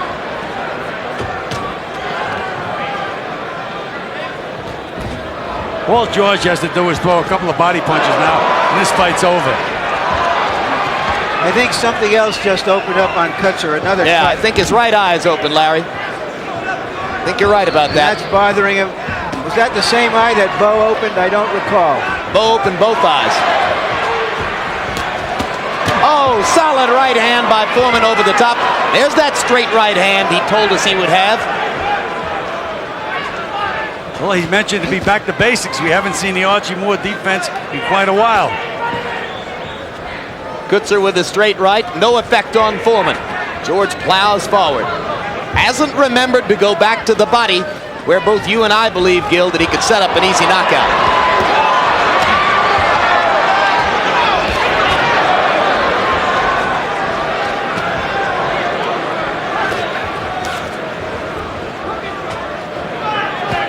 Does this look like a guy who could star in a sitcom?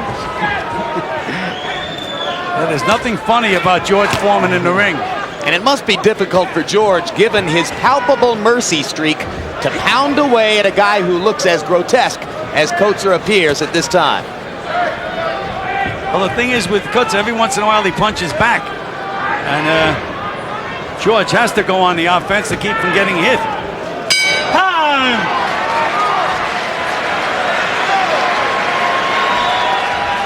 How you feeling, buddy? You got that. You got 2 cuts now. Okay. Are you doing all right? Let me work on you. You're right. Please, you're right. Okay. Listen. Yeah. How are you feeling? Yeah. Just don't let him catch you. Don't let him catch you on the eyes. Take a look at some of those jabs that is forcing Coetzer's people to do some quick surgery in the corner. Just as Foreman is doing some surgery in that corner. You know, if I was in Coetzer's corner right now, I would really think of stopping the fight.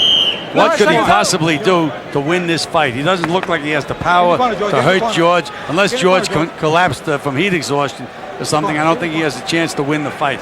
He's just taking more and more punishment. They did throw in the towel in the battle against Bruno in London. Right now he looks, as Hank Williams once sang, like he'd have to get better just to die. That's about it. Nice and his manager said that the reason they threw the towel in London is not that he was in bad shape, but he was getting fouled so often and they weren't doing anything about it, that he just decided to stop it. He was going to show them.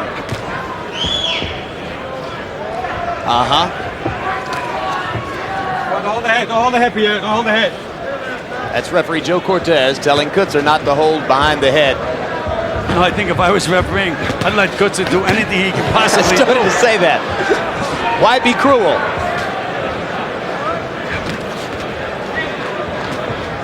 Is this fight becoming an anticlimax after the first one? Maybe it is. Well, that happens often, Larry. It's tough when you got a guy in the main bout and the semifinals, a great fight. Would another 10-round decision damage Foreman's appeal as a heavyweight contender? Is his identity dependent on knockouts? You can just see the exhaustion of Pierre Coetzer. Missed the punch and almost fell on his face. And it's again, Jim, it's a question of how George Foreman looks. And if he gets a knockout in this round or the next round, it's not going to change the public's opinion at all. Tell me, Gil, what good fighter in his comeback has he knocked out? Silence. Jerry Cooney? Jerry Cooney. I thought, you know, I trained Jerry Cooney. I thought I had him in great shape for that fight. Real good sparring partners. Everything looked like he was in excellent condition, but George just rolled all over him.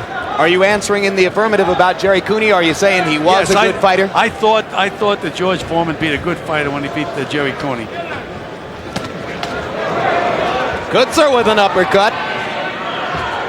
But it doesn't seem to bother George. George is an incredibly powerful human being. I mean, I don't remember seeing him take many bad backward steps in the 7 years of his comeback. He just keeps coming no matter what. He's really amazing. He's an incredibly powerful human being, both physically and psychically. An awesome presence in there.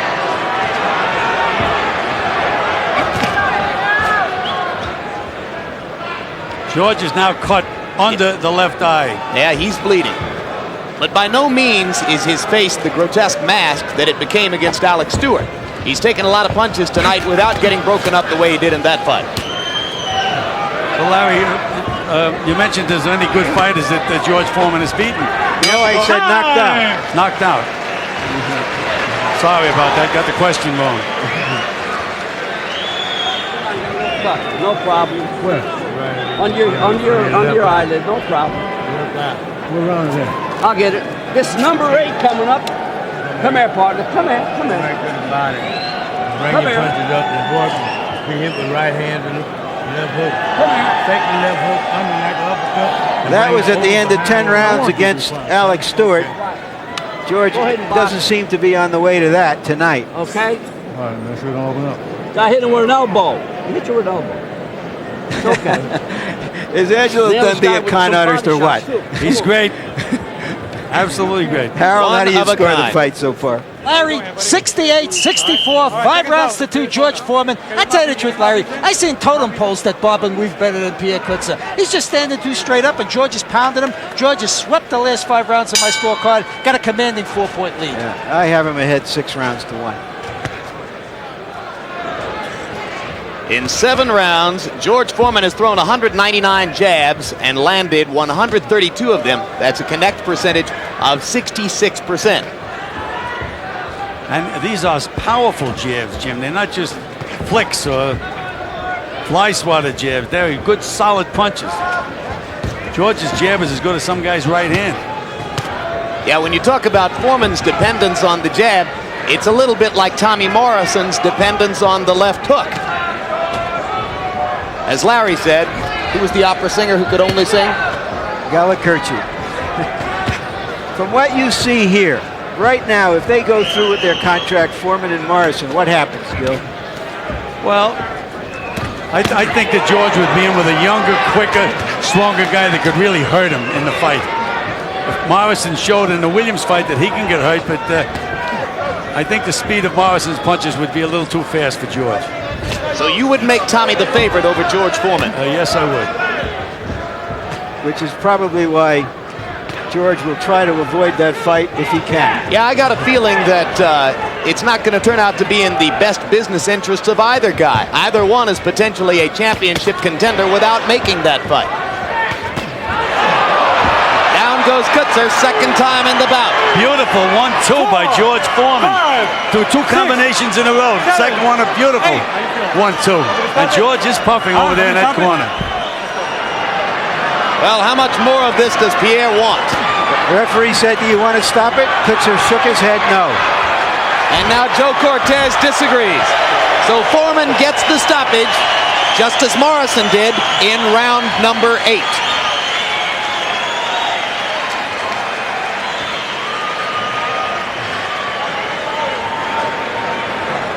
Gentlemen, we saw tonight why people love to watch heavyweight boxing.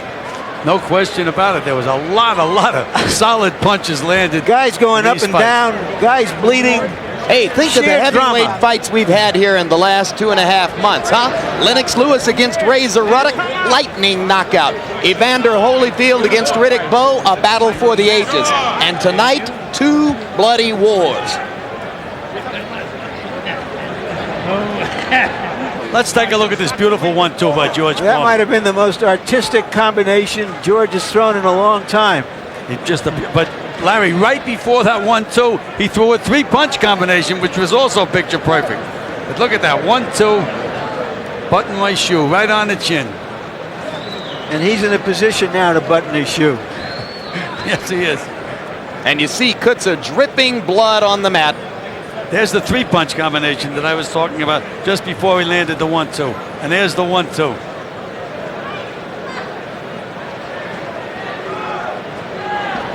All right, so George Foreman goes to 27-1 in his comeback, 72-3 overall. And we go up to ring announcer Michael Buffer for the official particulars.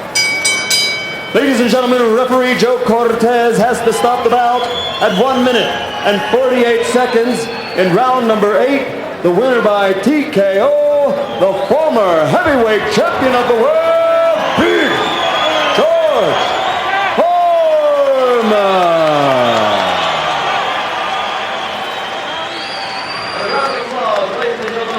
One very game gentleman from South Africa, Pierre Coetzer. We take a look at final punch stat numbers. And keep in mind that the overwhelming percentage of Foreman's landed punches were jabs, but as Gil Clancy points out, a jab like none other in the heavyweight division. Pierre Coetzer landed 174 blows and threw more than 100 punches more than Foreman. But it wasn't enough to bother Big George, who just kept methodically stepping forward and delivering his own tattoo. And here's a look at the jabs. Foreman landed 147 out of 218, 67%. Coetzer threw more jabs, but not nearly as effective. George has wasted no time in donning the shades that make him look like a bulbous rock star.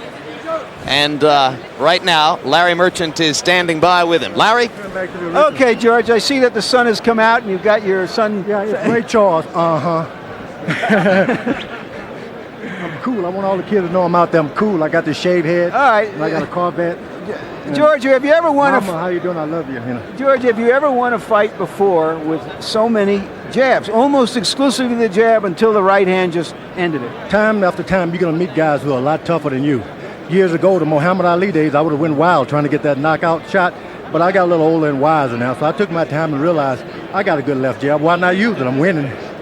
And he was just so tough. This is a tough guy. God bless him and his country.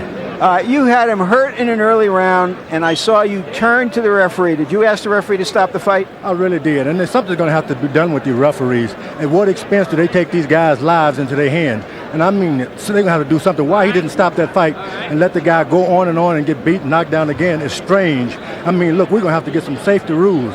Why? I'm a puncher. I'm not a boxer. I can, at any time, I can execute a guy with my fist. It just so happened that I'm in shape and I can't hold back. But these referees are going to have to do something. Something's going to have to be done. In the next round, you had an easy round. Was there any, you said you wouldn't show compassion this time because of what happened? I'd always be a little merciful because the merciful always obtain mercy in their lives too. I took it easy and see if he was going to get back on his feet, moved around a little bit, and then got his strength back, and I knocked him out in good power. So I'm happy about that. I didn't go wild on him and try to hurt him. I just tried to knock him out. All right, let's look to the future. You have a contract to fight Tommy Morrison. What did you think of Morrison in his fight? I felt like when I saw Tommy Morrison, I mean, it's the way when the people saw the first Frankenstein movie. That big monster jumped up and you just don't want to fight him. Tommy Morrison is too dangerous for George Foreman. I want his brother, somebody who can't fight. I want Pee Wee Herman. Pee Wee Herman. We want Pee Wee. Well, so you say you're not going to go through with that fight? You're going to look for a championship fight? No, I'm not saying that because promoters, they're the one who dangle those green stamps in front of you. And my wife, I don't know. She said, look, I don't want to be nervous anymore. I got to go home and talk to her. If she say I can't come back in the ring, I may not even come back. It's up to my wife. But Tommy Morrison is a dangerous young man. He used to get knocked down. That was the end of it. Now he gets up and wait later on. I don't want no part of that monster. Well, nobody believes a word of what you say about your wife, so let's go on. Oh, no, it's true. Next question. It's true. It's true. My wife has warned me. She said, all right, now come on home. I'm nervous in the stomach. I'm tired of it. So I may have to a little compassion. I didn't know she felt like me. All right, there are now officially 2 heavyweight champions out there. Will you fight either one? I would prefer the one in England because he haven't turned me down yet. I mean, he did not make a verbal agreement with me and back out. So what's his name? Lennox Lewis. I really would like him. Lennox Lewis. Forget Riddick Bowe. He's on some kind of trip. And he's not a baby boomer. He's like he's one of those kids that need a spanking. And you want to give the spanking to Lennox Lewis, however. Yeah, I would prefer Lennox Lewis. He's tall, and I think he's a bit more braver than Riddick Bowe Kemp. Now, I'm not going to say Riddick Bowe is not brave, but his manager's kind of scared of this old guy. I'm 45 years old, and I got those young fellas scared of me. That's strange. So you old people, senior citizens out there, don't be scared of those gang members. The reason they group up and try to rob you, they scared of you because you're older than they are. We're going to get head wrapped. We're going to wrap them around our head. We're going to get earrings in our ear, and we're going to terrorize the street. We're going to have those gang members go in. You saw what happened. George Foreman is back. All right, now George Foreman is gone and back to ringside. All right, for the record says that he's 44, not 45. It's too late to be adding years to your age, George. And as for your wife, we know now she's a paper tiger. If what she said went, this fight wouldn't have taken place because she's the one who said last year after the Stewart fight that he wouldn't be fighting again. He talked about Riddick Bowe. Let's go to Riddick once again now at Brookdale Caesars in the Poconos in Pennsylvania. Riddick, you heard what George says about you, that you deserve a spanking. Obviously, he's referring to the fact that the tentative plan for a fight between yourself and George did not come off. What happened, if anything, in the negotiation between your manager, Rock Newman, and George Foreman's people for a possible Bowe-Foreman defense? Well, George kind of thought like he was a champion, unfortunately, but whenever George wants to fight, or whoever, any heavyweight out there for that matter, I'm willing and able. Did it not happen because George asked for half the money and equal billing with you? And then some. And then some. All right, well, that's not terribly surprising, frankly. Riddick, you said that he had to win and win impressively to maintain his status as a contender. Did he fulfill that prerequisite? Well, not really. He let Pierre carry him into, the 8th or 9th round. I thought George should have had the ability to stop Pierre a bit sooner. So at this moment, is Tommy Morrison the more attractive contender than George Foreman? I would have to think so, but I'm confident I can knock both of them out on the same night. There have been some talk, or there has been some talk about a Morrison-Foreman fight. Do you expect that it would ever happen? Well, again, I think they're compatible, so I think that fight would be very interesting. All right, Riddick, we've kept you up late tonight to watch both of these fights. We appreciate that. I know you'll be back in training tomorrow, and we're looking forward to seeing you in Madison Square Garden on February 6th. Okay. All right, thanks very much. Gil Clancy, your final thoughts about George Foreman, who dominated the fight with that telephone pole jab. Did he look good enough? Well, he really is his own manager. He's the best manager in the world. He knew that Coetzer walks right into those left jabs. He knew he was the perfect opponent, and it worked out that way. I don't think George will ever look this good again. All right, that's a statement in and of itself. You don't think he'll ever look this good again. How would he do against Bo or Lewis? Well, again, we have the younger guys, the more active guys. They're both big guys. I think that either one of them would probably, at least they'd beat George anyhow in tough fights. Would they knock him out? Well, George is one of these guys. He's got a great chin, and maybe in the latter rounds he may get tired and he may go, yeah. Gil, thank you very, very much for another wonderful job standing in for George with us tonight. We always have a ball working with you. Thank you. Well, I'm only the designated hitter. Come back, George. Larry Merchant. Keeps coming back. That's right. George has created a whole new industry for Gil working here on HBO. Your final thoughts on two interesting and in some cases exciting heavyweight fights? Well, as I noted after the last fight, this is heavyweight boxing. This is what thrills people who really aren't fight fans. They're heavyweight boxing fans. And it thrilled me because we're going to have a fabulous year in heavyweight boxing. If I had my druthers, I'd want to see Bo fight Lennox Lewis tonight, tomorrow, as soon as possible. But that doesn't seem to be happening. They're both taking the corporate route, and perhaps next year they will have built that matchup to something extra special.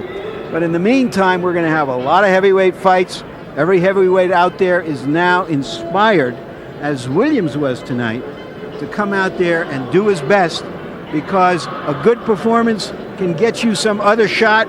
A win can catapult you into a seven-figure fighter. Every round, every punch carries a big dollar tag on it. And in addition to the sheer drama of seeing guys up and down and show their courage as we saw tonight, a lot riding on every heavyweight fight. And boy, I'm just as excited as I've ever been about an upcoming boxing year. I'm thinking maybe if I put on 35 pounds, I can get a title shot. You want a title shot? No. Well, no. All right. Maybe I'll think second thoughts about it, too. All right, let's take a look back now quickly at what happened in these two fights tonight. First of all, in the battle between Tommy Morrison and Carl the Truth Williams. Morrison floored Williams in the first and third rounds. Williams floored Morrison twice in the fifth round and seemed to have seized control of the fight. And with Williams ahead on 2 of the 3 scorecards, Tommy Morrison put him down and ultimately got the technical knockout in the 8th round again. The left hook was a sensational weapon. And then in the second of our 2 fights, Big George Foreman got his 3rd consecutive victory in the wake of his title shot loss to Evander Holyfield. This time a TKO at 148 of the 8th in a bloody battle with Pierre Coetzer. And once again, as has been the case for George so many times in his unbelievable career, the left jab was the dominant blow. Look at what it did to Coetzer's nose. Coming up immediately following tonight's coverage of World Championship Boxing on the East Coast, stay tuned for CIA Codename Alexa. On the West Coast, we'll see Star Trek VI, The Undiscovered Country. Next month, we continue to celebrate 20 years of boxing on HBO. First, on February 6th, heavyweight champion Riddick Bowe makes his first title defense against Michael Dokes. And then 1 week later, IBF super middleweight champion Iran Barkley defends his title against IBF middleweight champ James Toney. 2 world championship fights live on HBO. And we remind you, join us tomorrow night for an American reunion, the People's inaugural celebration. The first and biggest of the inaugural events, to be attended by President-elect Clinton and Vice President-elect Gore, and featuring a multitude of performances by top entertainers. Don't miss this HBO exclusive special, a one-time only same-day telecast, Sunday, January 17 at 8 o'clock p.m. Eastern and Pacific Time. So now for Larry Merchant, Gil Clancy, and Harold Letterman, I'm Jim Lampley saying so long from Reno, Nevada. The executive producer of HBO Sports is Ross Greenberg. Tonight's coverage of World Championship Boxing was produced by Rick Bernstein and directed by Mark Payton. The associate producers were Michael J. Whalen, Kendall Reed, and Jeff Kuiper. Feature producer Brian Brown. Assistants to the producer Adam Berger, Dave Leepson, and Artie Curry. The production manager was John McKelly, and the technical supervisor was Bob Hunter.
This has been a presentation of HBO Sports, the network of champions.